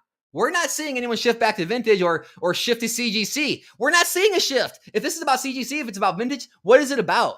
What is it about, Walrus? We're not seeing that. I mean, you gotta be able to back it up with some sort of data that shows the markets are shifting, because they're not. I got a question. What do you think about people like Alpha Investment stockpiling the new sets saturating the market? Love it. I know the numbers he threw was cap. Do you think it'll have a bad effect? No, I don't. I think it's awesome. I think investors moving in the hobby who actually are largely capitalized is a good thing, because they're very smart, right? They have a very monetary focused brain. Okay. And so when they sell in the future, they won't dump on the market. They won't crash the market. They'll sell slowly.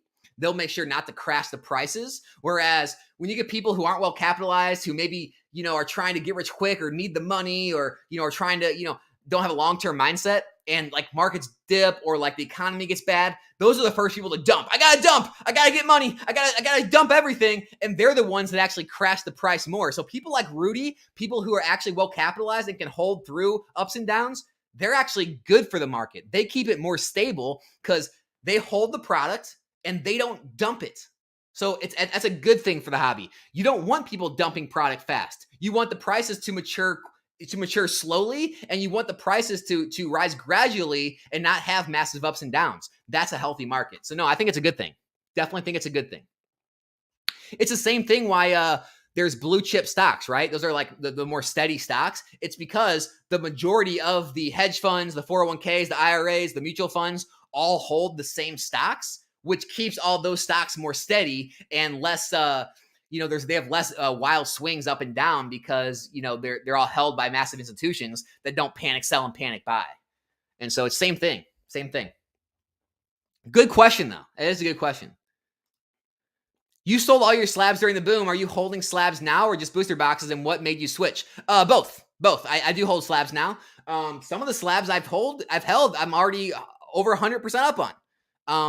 Again, not trying to pump it, Retro Walrus, but yes, they are XY era slabs. Some are Sun and Moon era, but wherever I see opportunity to invest, I will. That's where I saw opportunity a little while back in like May and June, so I jumped on the chance. Again, like I always talk about on my channel, no backdoor deals, no private sales. Bought them right off eBay, caught auctions, even bought some buy it now or best offer right off the open market. Anyone could have done it. Anyone can do this. And yeah, I'm up 50, 100%, 100+% on some of those slabs already in a few months. I mean, you can do it anywhere, people. Anyone can do this. Depends on your timeline. Poke Center sells 160 boxes. I can get them for 100. Yeah, guys, MSRP is like this fictional thing. It's kind of like before the whole COVID thing with cars, right? You went to a car lot. You never paid MSRP. It was just put on the car to have kind of a starting point. You always paid under. It was how much, they had rebates or, they had dealer cash or whatever they had going on. You always paid less than MSRP. Same thing with Pokemon, right? It's just like this almost fictional number they throw out there. No one ever pays that for the actual product. So don't get too hung up on MSRP.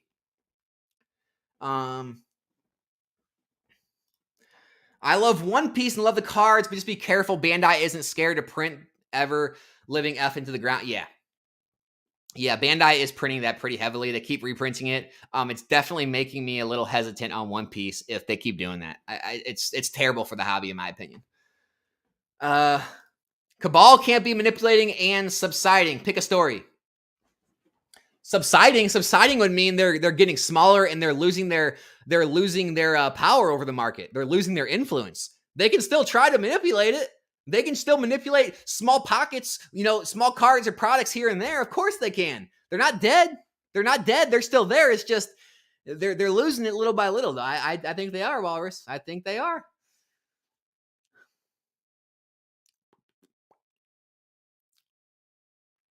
Everyone's a winner. I know it sucks, doesn't it, Dan? It sucks that people win on things and you can't dump heavy bags on people and make them lose, huh? Doesn't that suck? For all the smart stuff Alex says, he says equally amount of dumb stuff. Still off. Alex, in your channel, keep me tuned in. Hey, man, take no offense to that. I'm just glad you're entertained. That's all I care about. I guess you didn't look into what I brought up to you yesterday. What was it? PA pools. Leave it in the chat right now. If you're still here, what'd you bring up? Let me know. Were you talking about the Sun and Moon? I did look into that, by the way. If this is you, the Sun and Moon tag team sets. Let me know if that's you.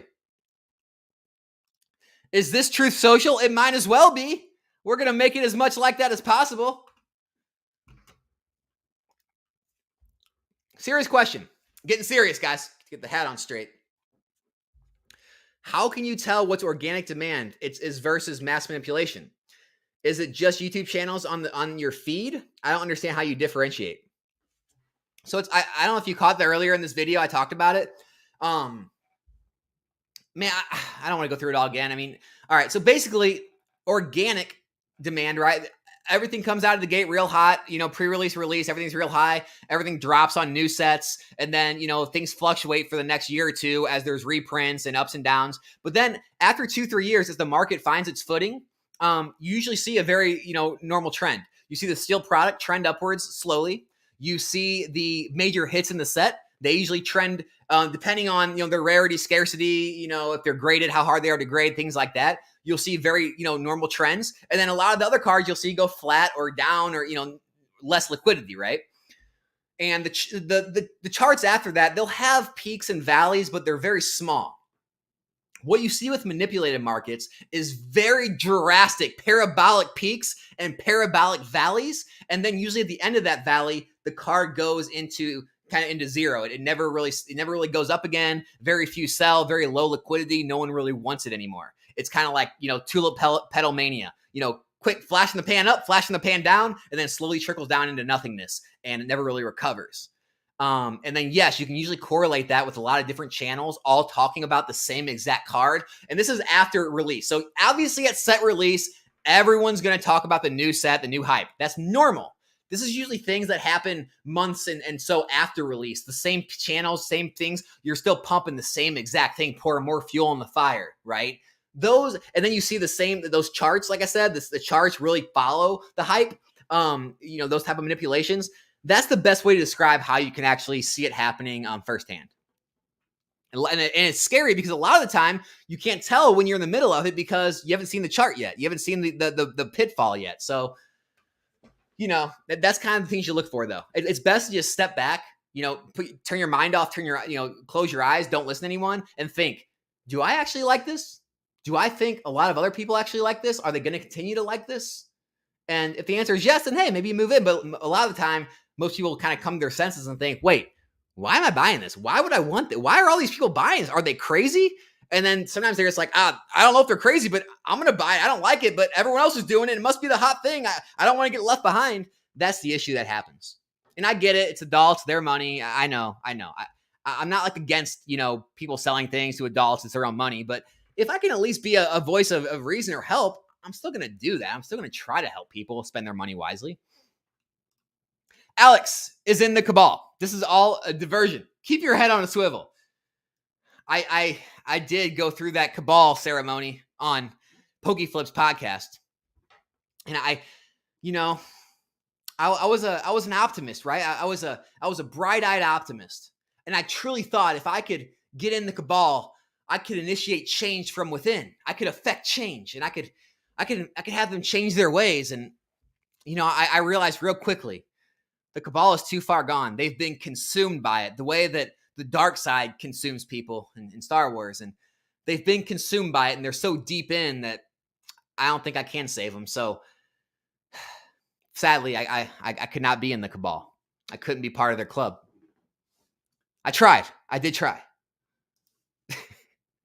I personally collect and invest PSA graded vintage cards and sealed ultramodern product. I don't understand why people can't appreciate and participate in both avenues. Of course you can. Of course you can. Absolutely. And all vintage is not created equal, right? There's a lot of vintage cards that I actually do believe in, that I do think are going to do well. It's just the majority are probably not. And, putting a blanket statement that like just because something's older, rare, or mint or better, it's going to do well. That's a dangerous road, and it's false. So not all vintage. You can do well in vintage. Don't get me wrong. Don't get me wrong. Super Bowl predictions. The Jets, baby. Aaron Rodgers is going to come and lead them to victory. And then we're going to have Gary Vaynerchuk buy them. And then he's going to give free Pokemon cards out to everyone in the Jets stadium. And it's going to just pump the market even more. That's my prediction.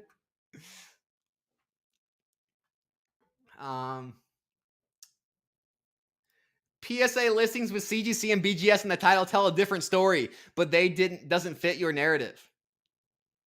Fine. If there are any of those, they are so far and few between compared to all the CGC listings, all trying to piggyback off PSA's good name. So nice try, Walrus. That's just SEO level marketing to capture a larger slab market. I don't know. I'll have to look into. I'm going to look into eBay's policies. Maybe I'll just report all those people. Maybe it's false advertising. Maybe it's not SEO. Maybe it's false advertising, a PSA. I'm just joking, by the way, if anyone doesn't get the sarcasm. I have been buying slabs for years and I filter out CGC every time. Oh, Derek. Guys, give a big hand clap in the chat for Derek. He filters out CGC. He doesn't even want to see that trash on his screen. Good for you, Derek. I personally don't even consider them an option for my collection. Absolutely. Heck yeah. That's what we like to hear in here. Man, Derek, you're my new hero, man. Awesome to hear. Cabal making people want CGC. Also, no one wants CGC. What? Because the cabal's failing. We've been through this already, have we not? The cabal is failing.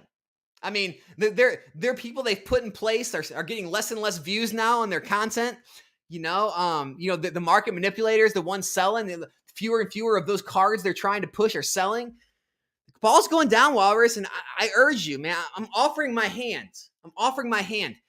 Jump off the ship, man. Just take my hand. I will take you into smooth seas because the cabal ship's going down, man.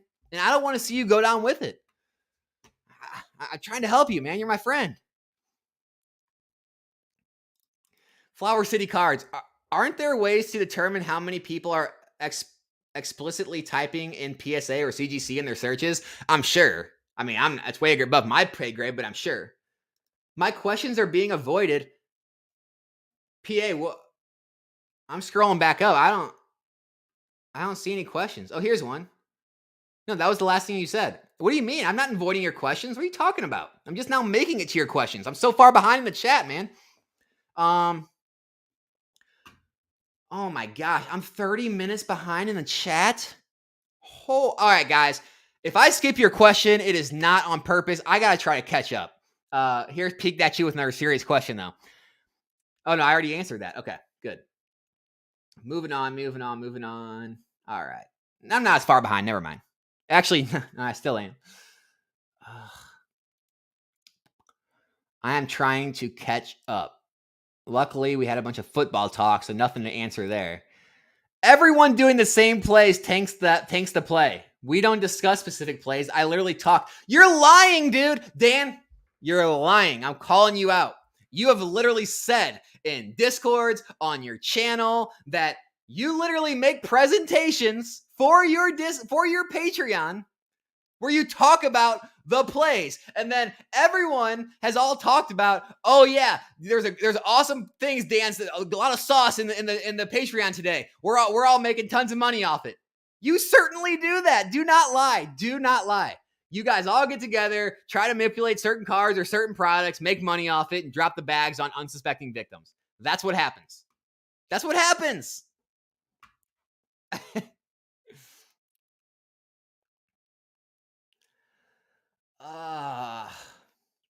Okay.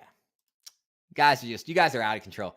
Nostalgic overload. PSA holders are worried that CGC has a small amount of market cap. They are so biased. It's so obvious. I like PSA slabs too. I really do. But CGC slabs, bro, I have nowhere near enough money in slabs to care that CGC might take a little bit of market cap.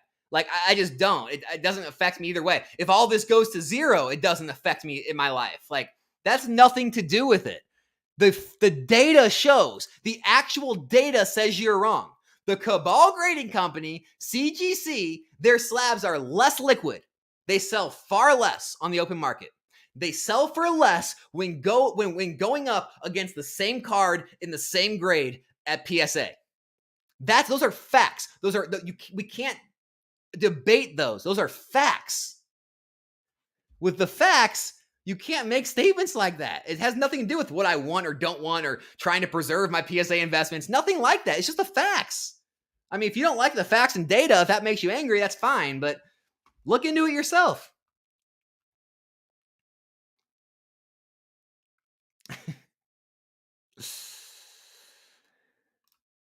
Alex, pull up TCG Fish price chart on Unagaba Pikachu right now and tell me no one wants them and demand is organic. Retro, we just went through this. They're being pumped still. This whole that started off this live saying they're still being pumped. They're being influenced into buying them right now. No, it's not organic demand. Like I've said this already.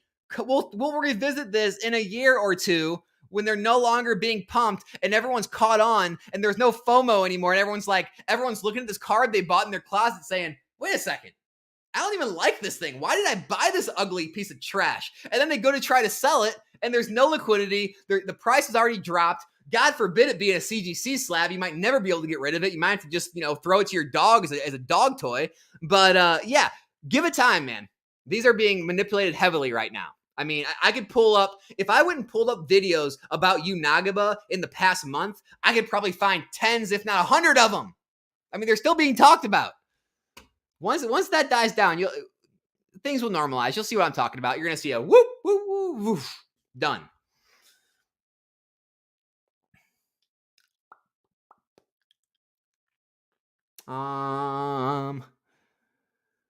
The popularity of Pokemon with baby shinies doesn't even come close to evolutions. Maybe Suicune, Charmander, and Eevee, but those are priced similarly to Nagabas. Possibly. Don't know what the graded market looks like on those. And also, those have had how long to age? Right? That's like how much were they out of the gate or after the first few months, like Nagabas? Like how much did those things drop to, right? Like these have all aged at this point, so they're probably starting to move back up at this point. So that could be a little different. Here we go. Alex, scarcity equals demand. Also, Alex, older, rarer, minter, better is dead. What are we doing here? Older, rarer, minter, better is dead. Scarcity equals demand. Okay. Oh, you're trying to say because the older, rarer, minter, better is scarce? I mean, scarcity is not the only factor, right? Popularity too. It's got to be popular. People actually have to want it. So scarcity is so I guess I should be more clear. It's not just scarcity, right? If something's just scarce or rare, it doesn't equal demand. But scarcity, popularity, those things are part of it. Where there's just no popularity or interest right now in most vintage. That's why. You stumped me there for a second. Didn't know what you were talking about. Alex is low-key genius with his talking points. Thanks, man. I appreciate that. I'm sure more than half this chat disagrees with you. They all think I'm an idiot, but hey, what can you do? Can you explain the risk board on the wall? Why is it frozen in time? Yeah, I got the risk board, the Monopoly board. Those are my two favorite games, right? Growing up as a kid. You either conquer the world or you completely become a Monopoly and conquer the entire board. They were great games, right? It was, strategy, had to deal with money, had to deal with, I don't know. I love those games as a kid. So yeah, I put them up on the wall. Unfortunately, they're coming down because I'm building an actual studio in here, guys. I got a whole bunch of stuff that I'm actually going to make a whole studio in here. It's going to look a lot more professional. So that's coming. So yeah, the whole look in here is going to change dramatically very soon here. So that is to come. But yeah, that's basically all those board games were. They were just cool. I thought they would make cool decorations. That's all it was. Super chat. Ramrod TV says, retro old mint comment was about Fate's ETB. Catch up. Oh, Fate's ETB? Yeah, I mean, it's got the popularity and the scarcity. People want it, right? I mean, there are so many ETB collectors now who want one of each. And if you want one of each, you got to pay up for those scarce ones. So yeah, that's why Fates Collide continues to go up as the ETB. Here we go. Alex doing the future thing with the PSA 10 promos, like he says others do with the Ultra Modern. That is so fair. That is so fair. I yield that one to you, Dan. Absolutely. I do hate the future. If anyone doesn't know what he's talking about, pretty much everyone who's negative on Pokemon, they have no data points to go off of. They know every sealed box has moved up over time. They know Pokemon, everything's strong. So all they ever do is say, well, in the future, things are going to drop off. In the future, it's going to be like Beanie Babies. In the future, no one's going to want sealed, or no one's going to want, physical assets. In the future, no one's going to buy this stuff. It's going to be a liquid. And all their arguments are based in the future. So that's what Dan's referencing, and he's absolutely right. I shouldn't have just used the future argument on that.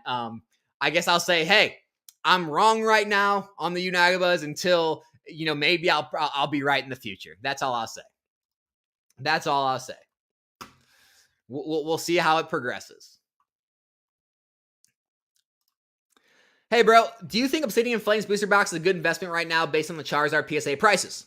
Don't look at the Charizard PSA prices to try to decide if it's a good investment as a booster box.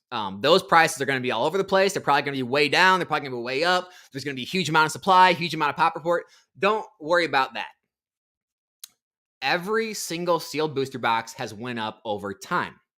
Also, I don't know the exact time frame, but everything in the modern era, everything from 2014 on, have all been above their release market price, not MSRP. Again, that's a fictitious number, basically.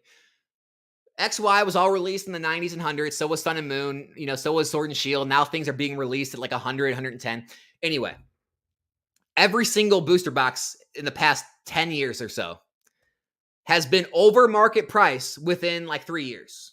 Every single one, 100%. 100%. Even the worst sets in the eras that no one thought would do anything, that have no cards that are really worth anything, they all go up. So, you don't have to take my advice. I'm not giving you advice. If you want to believe all of the entire history of the hobby of the booster box is moving, and you are okay locking your money up for a certain amount of time, might make sense. That's all I'm going to say about that. Sealed booster boxes have went up 100% of the time. I heard on this episode, Alex ends the live, doesn't notice he's still on, and talks shit on me.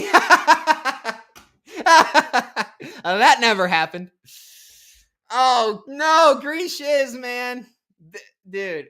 So, if anyone doesn't know who Green shiz is, we're on the absolute opposite spectrums on this. And that's fine, right? It's fine. We can disagree, be friends.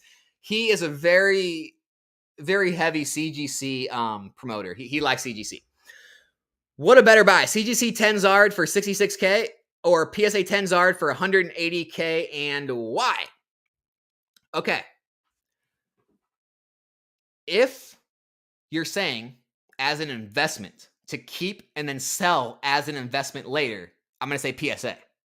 If you're saying because there are other avenues, like you can crack that and get it out of that trash CGC case and throw that trash away and put the card in a respectable case, which is PSA, and get the same grade and then flip it for 180K, then obviously CGC is the better play. But if we're talking just strict investment, I'm never going to crack it, I think that CGC Zard is going to continue to go downhill. Just saying. I mean, look, does anyone ever watch Shark Tank? The number one reason you hear on there why the sharks don't go into a deal, if you don't know what that show is, and if you're not in America, it's a group of investors, right? They're all, deca-millionaire, 100-millionaire billionaires. And they companies, people come in with their product or a company, they pitch it to the sharks, right? And they try to get them to invest in their company. The number one reason why the sharks don't go in a deal, I've noticed over all the seasons, is they always give this reason. It would take too much time and too much money to educate the market on why your product's better. That's the same thing with CGC, okay? They're trying so hard to pay off all these influencers, to give people sweetheart deals on grading. They're trying as hard as they can to steal market share, but it's just going to be too hard and too expensive for them to truly try to change the mindset of the overall market that PSA is the gold standard, and that there's going to be any value to these slabs in the future with these other words with the other letters on them. So that's my thoughts on CGC, man. That's just where I'm coming from. That's where my mentality comes from. I know you disagree with it, and that's cool. It's cool. I don't, we're cool, man. I hope we're cool. Like I don't hate on you. I mean, support Green Shiz. Like support everyone. But yeah, for investment wise, if you're saying you're going to keep that card in a CGC 10 case and then sell it in the future, or keep the PSA 10 Zard in the PSA 10 case and sell that in the future, I think you're going to recoup more of your money in the PSA 10 Zard than you are the CGC. Now, if you're talking about making a play and cracking it, that's a different story. If you're going to take it out of that crappy case and put it in a PSA case, all right, now we're talking. $5 alt arts are changing my mind a bit. Maybe demand is more important than supply sometimes. What? Maybe demand is more important than supply? I mean, they both have a relationship in the market, but I mean, put it this way. High demand usually shoots cards up faster than what high supply shoots cards down, right? High supply usually makes things go stagnant, whereas high demand shoots things up. So demand is actually a more powerful force in my mind. I don't speak English, so I have found it hard to create a network in the US. Really, man? We've talked before. That's weird. That's weird. How do I understand you? That's crazy. All right, guys. I'm just gonna skip. I gotta skip to the bottom. I'm back at comments at 109. It is 149. I'm 40 minutes behind. I can't keep up. I just can't do it anymore. I'm gonna end it here in a little bit. Anyone, if I missed your question, I'm sorry. Leave it right now. If you're still here, leave what you wanted me to say right now and be here in another 15 minutes or so. I will take anyone's questions, anyone's comments, leave them again right now, type them in, and I'll get to them. I'm going all the way down to the bottom. There's no way I'm going to catch up for 40 minutes. It's just too much. It's way too much. All right. Alex got that PSA backlog of comments. That I do. Flip Flap says, please don't use CGC. If you are a fan of money, I agree. Supply is quantifiable, though. Demand isn't. That's fair. Well, is it, though? I mean, I guess in graded cards, maybe, but in singles and sealed product, it's not really quantifiable because it technically is, but we don't know what that number is. So it's all just kind of a mystery to us. So, I mean, technically it's quantifiable, but we don't know what that value is. So it's a unicorn. I want a real live debate between Alex and another CGC guy. A Cabal member? A member of the Cabal grading company? Not over text, and Alex gets to talk. I want to hear both stories. All right. Hey, here's the thing. You know me. I am 100% open to any type of debate, any type of conversation. It's other people in the community who like to ban people, who like to delete comments, who like to delete chat messages, who like to hide behind paywalls, who like to hide in online chat, sites, servers, whatever, who I've been banned from. It's those people who don't like to debate live, right? I'm all for debating live. So if anyone wants to set that up, they're always invited on my channel if they have legitimate, real things to say. I'd always like to hear them out. I'm not scared of nothing. I don't know about other people, but my is that bye? Alex doing his own thing, school in session. Take your notes, guys. Can I get you and the Cabal to shill my Etsy? Talk to that. Hey man, if it's something I like and I believe in, be happy to for you. Be happy to. Did you see Chilling Rain boxes sold on Pokemon Center? Absolutely. Where are my Discord people at? Chilling Rain to the moon. We are Chilling Rain to the moon. Breaking 150 a box now. Love to see it. Love to see it. Hey, where are all those people that a year and a half ago said Chilling Rain was going to sit under $100 for years? Where are they at? Where are all those people at? Oh yeah, they're still holding their vintage slabs. Whoops. Whoops. Who's a CGC guy? Is that you, Aris? Would you like to come on? You're welcome. Z&G is offering 89 grading with CGC. Isn't that worth grading over PSA for low-end cards? No, absolutely not. I actually showed you my latest video. So $9 to grade, so you're only saving $6 from PSA, but on average, the CGC card gets you so much less in the same grade as a PSA than that $6. PSA will make up that $6 for you. What do you think of Tops? I've noticed an increase lately, and I've graded a lot because I grade and sell or stuff like that. And they might do well. I don't know a lot about Tops, so I can't comment on that. Sorry, Trey. Yeah, they very well could. I don't know what the market's doing. If it's moving up, I mean, congrats. That's all I got to say about that. I'm not against Tops or anything. I just don't know much about it. I mean, I know a good amount about it. I know about the sets. I know Tops. I just don't know what the current market's doing is what I meant to say. Have you seen Starmie V recently? Absolutely. You know, it's a great, and that's another CGC thing. So you could have graded Starmie V, okay, got it back quicker, and sold it for a lot less than the PSA was going for, right? Or like me, I have Starmie V in my PSA orders right now, multiple of them. They've been sitting at PSA for a couple months. I'm about to be done, about to get them back. But during that time, they've went up almost 100% in a PSA 10. Even in Raw, they're up like 90%.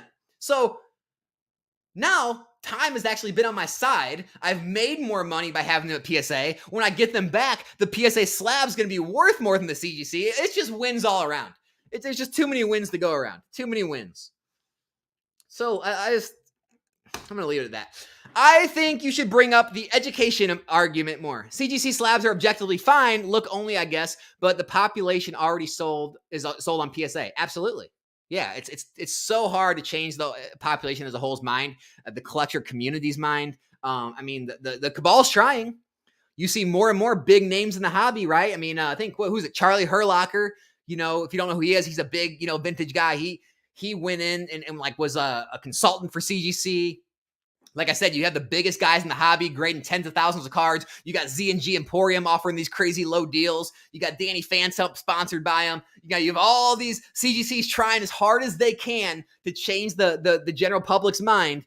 But eventually it's going to be too expensive. It's going to take too long, and it's not. I don't think it's going to happen. I don't think they can buy the support like they're trying to do. Or PSA just has the organic support. They don't need to buy anyone off. It's kind of pathetic to watch, to be honest with you. The marketing campaign is so pathetic.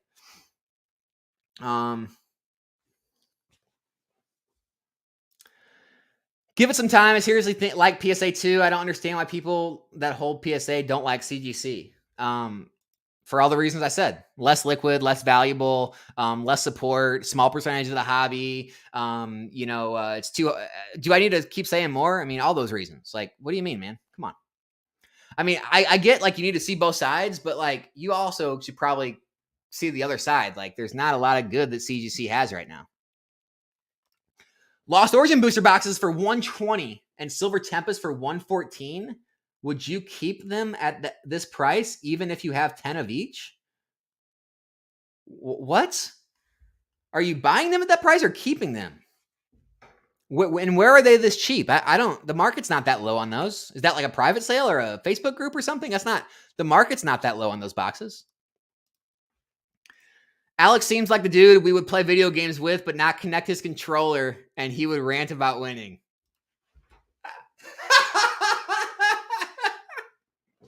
Dude, you're so ridiculous. Oh, I love it. Maybe it's because all my cards are PSA. I don't like CGC slabs. Just like counterfeit to my eye. Just personally like, yeah, exactly. They're just like a cheap knockoff type thing. Only using CGC for error recognition. That's all I can see them for viable for. That's fair. That's fair, Trey. They've changed their grading scale so many times. The label is past. It seems like the nail in the coffin. Absolutely. They can't figure out what the heck they're doing. So they're just throwing money at a bunch of influencers or people they've saw that are successful in the hobby, hoping that'll save them. It's very pathetic. Derek let's see. AK Camps is at Derek Johnson. Yes. That's exactly what I was trying to tell Alex. PSA owns the market because of their time in the market. Take two slabs to random people outside the hobby to get a non-biased opinion. That's the thing, though. What are we talking about? Trying to see who can make a prettier plastic? They're less liquid. They sell for less. I mean, what do you mean, man? Like, the majority of the people in the hobby trust PSA over CGC. Like, Are we like trying to see who can make a prettier plastic? Like, oh well, my plastic's shinier than his, so it's worth more. Oh my gosh, that's craziness. That's crazy talk. 100% agree with you, Alex. PSA is the way to go. Absolutely, Pokemart TCG. Charlie is probably the biggest business brain in the Pokemon hobby. Do you say them hiring Charlie was a pretty big strategic move? That's kept them alive until now. Yeah, it was. It's a smart move, but it's also pathetic on their end. Like, they're trying so hard. They're grasping at straws, trying to find ways. They're offering guys like Z and G and these other guys massive discounts to just push cards through them. They're getting, Danny Phantom on board, giving him like, free grading. They're getting Charlie on board. They're trying as much. They're throwing money every which way, just desperately trying to take 1% more every month away from PSA, and it's failing. It's failing. No one likes them. No one cares. They change every other month because they can't figure out what to do. It's the dumpster fire. Just we're watching it happen before our eyes. What's happening?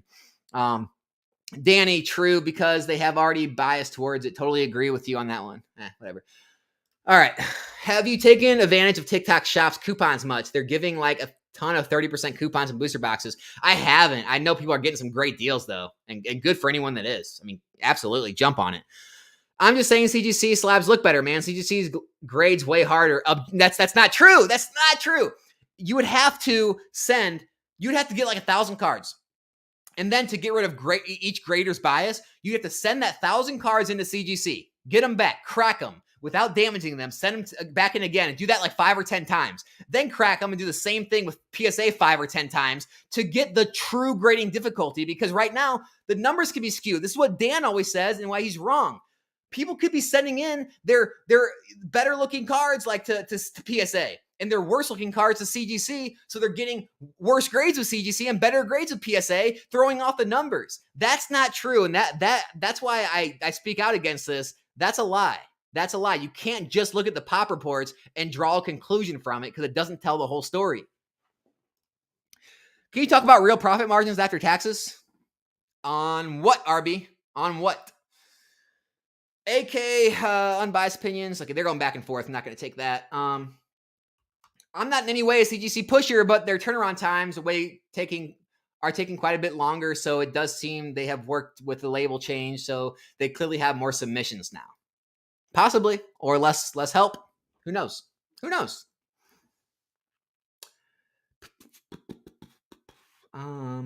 Shag's in here. What's up, man? Shag Sports Cards. Guys, he is the Nostalgianomics Discord official top-rated seller.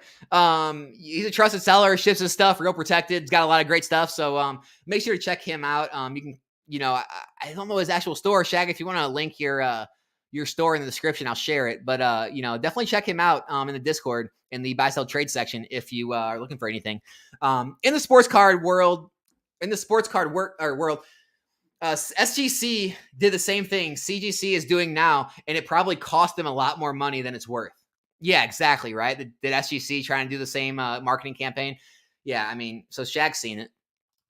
I sell both PSA and CGC.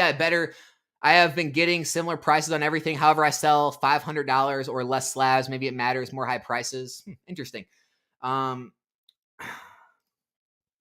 If CGC prices start to match PSA prices, we would have to acknowledge it. Personally, I don't like the black border. Yeah, we can acknowledge it if that happens. CGC is technically older than PSA. PSA is trading cards, I believe. CGC is the number one source for comic book grading. Yeah, that's fine, Monty, but it's like, I mean, it's a completely different market. Like, just because you're trusted and have done good in one market doesn't mean you are automatically an expert in cards, right? And automatically the card market's going to trust you. That's a different story. Brokemon cards. Well, time to turn off CNN and tune into Fox. Thanks. Great show, guys. Wait, whoa. Are you calling this CNN? Oh, I hope not. I take that as like a major diss, a blow to my heart if you're comparing me to CNN. Ouch. LMAO, you can't ask someone that doesn't know. Pikachu, that's all really smart business. They have to attempt to garner some support from the market share. I'm not even a CGC fan, but marketing in Pokemon is better than PSA's marketing by far. Yeah, of course it is. PSA doesn't need a market. That's why you don't see marketing from PSA. Talk more about Dan being wrong. That's the content I want. All right, guys. I've went about 15 minutes. I've reached the end of the chat. I don't see too much happening. AK, I'm having fun, Alex. I love the debate. As long as we're both chill, I'm actually having fun here. Oh, this is all fun. Anything in the Discord, it's all fun. Hopefully no one's taking anything too serious. I love all you guys. Again, we're here for entertainment. We're having a good time. No hate whatsoever. If you're taking any hate from this, please don't. I don't know, man. Someone who gives advice on plays to people who pay to hear it isn't cabal. They allow anyone who wants to pay to listen. It's consulting. All right. I mean, this is probably from a fellow cabal member. I'm sure you're in the cabal. But yeah, sell it, man. You sell it.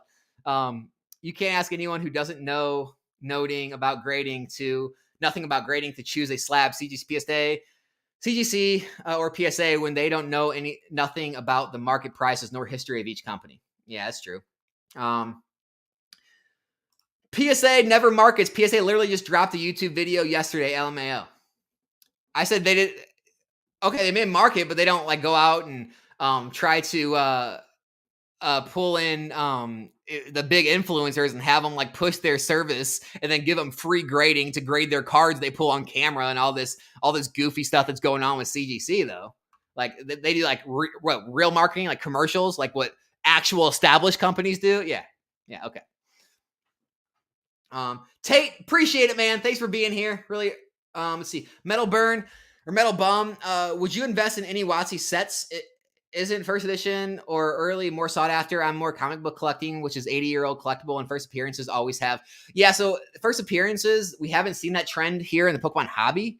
We've actually seen, same characters and later prints actually do better because the art's better, that's rare, or whatever it may be. So I wouldn't, adopt anything you learn from comics into this hobby. However, it's hit and miss.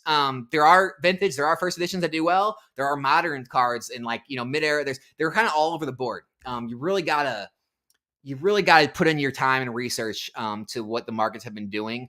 You can go to pokedata.io and look at the histories and really kind of do your research before you start jumping in because this market's all over the place. There's not like one set rule. No hate, man. This is awesome. We actually agree 90% of the time. That's good. That's a good 80-90%. I'm happy with that. I want disagreement. That's good to hear. I don't want an echo chamber in here. That's why I don't ban people. I was saying I am able to buy Lost Origin for $120 and Silver Tempest for $115. If you already own 10 boxes of each of these, would you keep buying them since they're cheap? If you budgeted to invest in product, if you're asking me if it's a good sealed play, yeah. I mean, I think you can probably find Scarlet Violet era stuff around the same price points for longer than you're going to be able to find Silver Tempest and Lost Origin around those price points. So yeah, I think if it was me and I wanted more product, I'd buy at those prices. If you're asking me. Let's see. Charlie and Z also have dealer rates through PSA. Yeah, but they're way less, Retro. They're way, way less. I've talked to people with dealer rates through both. PSA doesn't offer near the discounts. CGC just drops their pants because they're doing anything they possibly can to get business in. Think about it. They're even grading Danny Phantom's cards for free. So it's completely different. Giving a few dollars off or some percent off is completely different than giving charging barely anything to grade a card, like barely enough to pay their employees and the plastic they're in. That's completely different, Retro. CGCs, they are dumping some money, desperately trying to take some of the market share, and it's not working. All right, guys, I appreciate you all being here. I tried to get to most of the questions. If I didn't, you can always find me in the Discord. It's in the description. It's free to join. Invite, the invite's there. It's not invite only. Anyone's invited. And you can definitely ask me. Just tag me at Nostalgianomics. You can ask me your questions in there. If I didn't get to your questions in the live, I'll end this by saying, be on the lookout. Don't get manipulated. Always make your own decisions for yourself. Always think, do I actually like this? Do I actually want to put my money in? Do I actually think other people like this? Do I actually think other people are going to want this in the future? And if you can answer those and you still want it, hey, buy it. But don't get into FOMO. Don't get manipulated into buying things just because your favorite YouTubers or some of the bigger people in the hobby who maybe have big collections, make a lot of money, have big support on YouTube, tell you to do. Don't get wrapped into that. So other than that, thanks for stopping by. Thanks for the support in the channel. I will be back here in a new video soon. I'm out.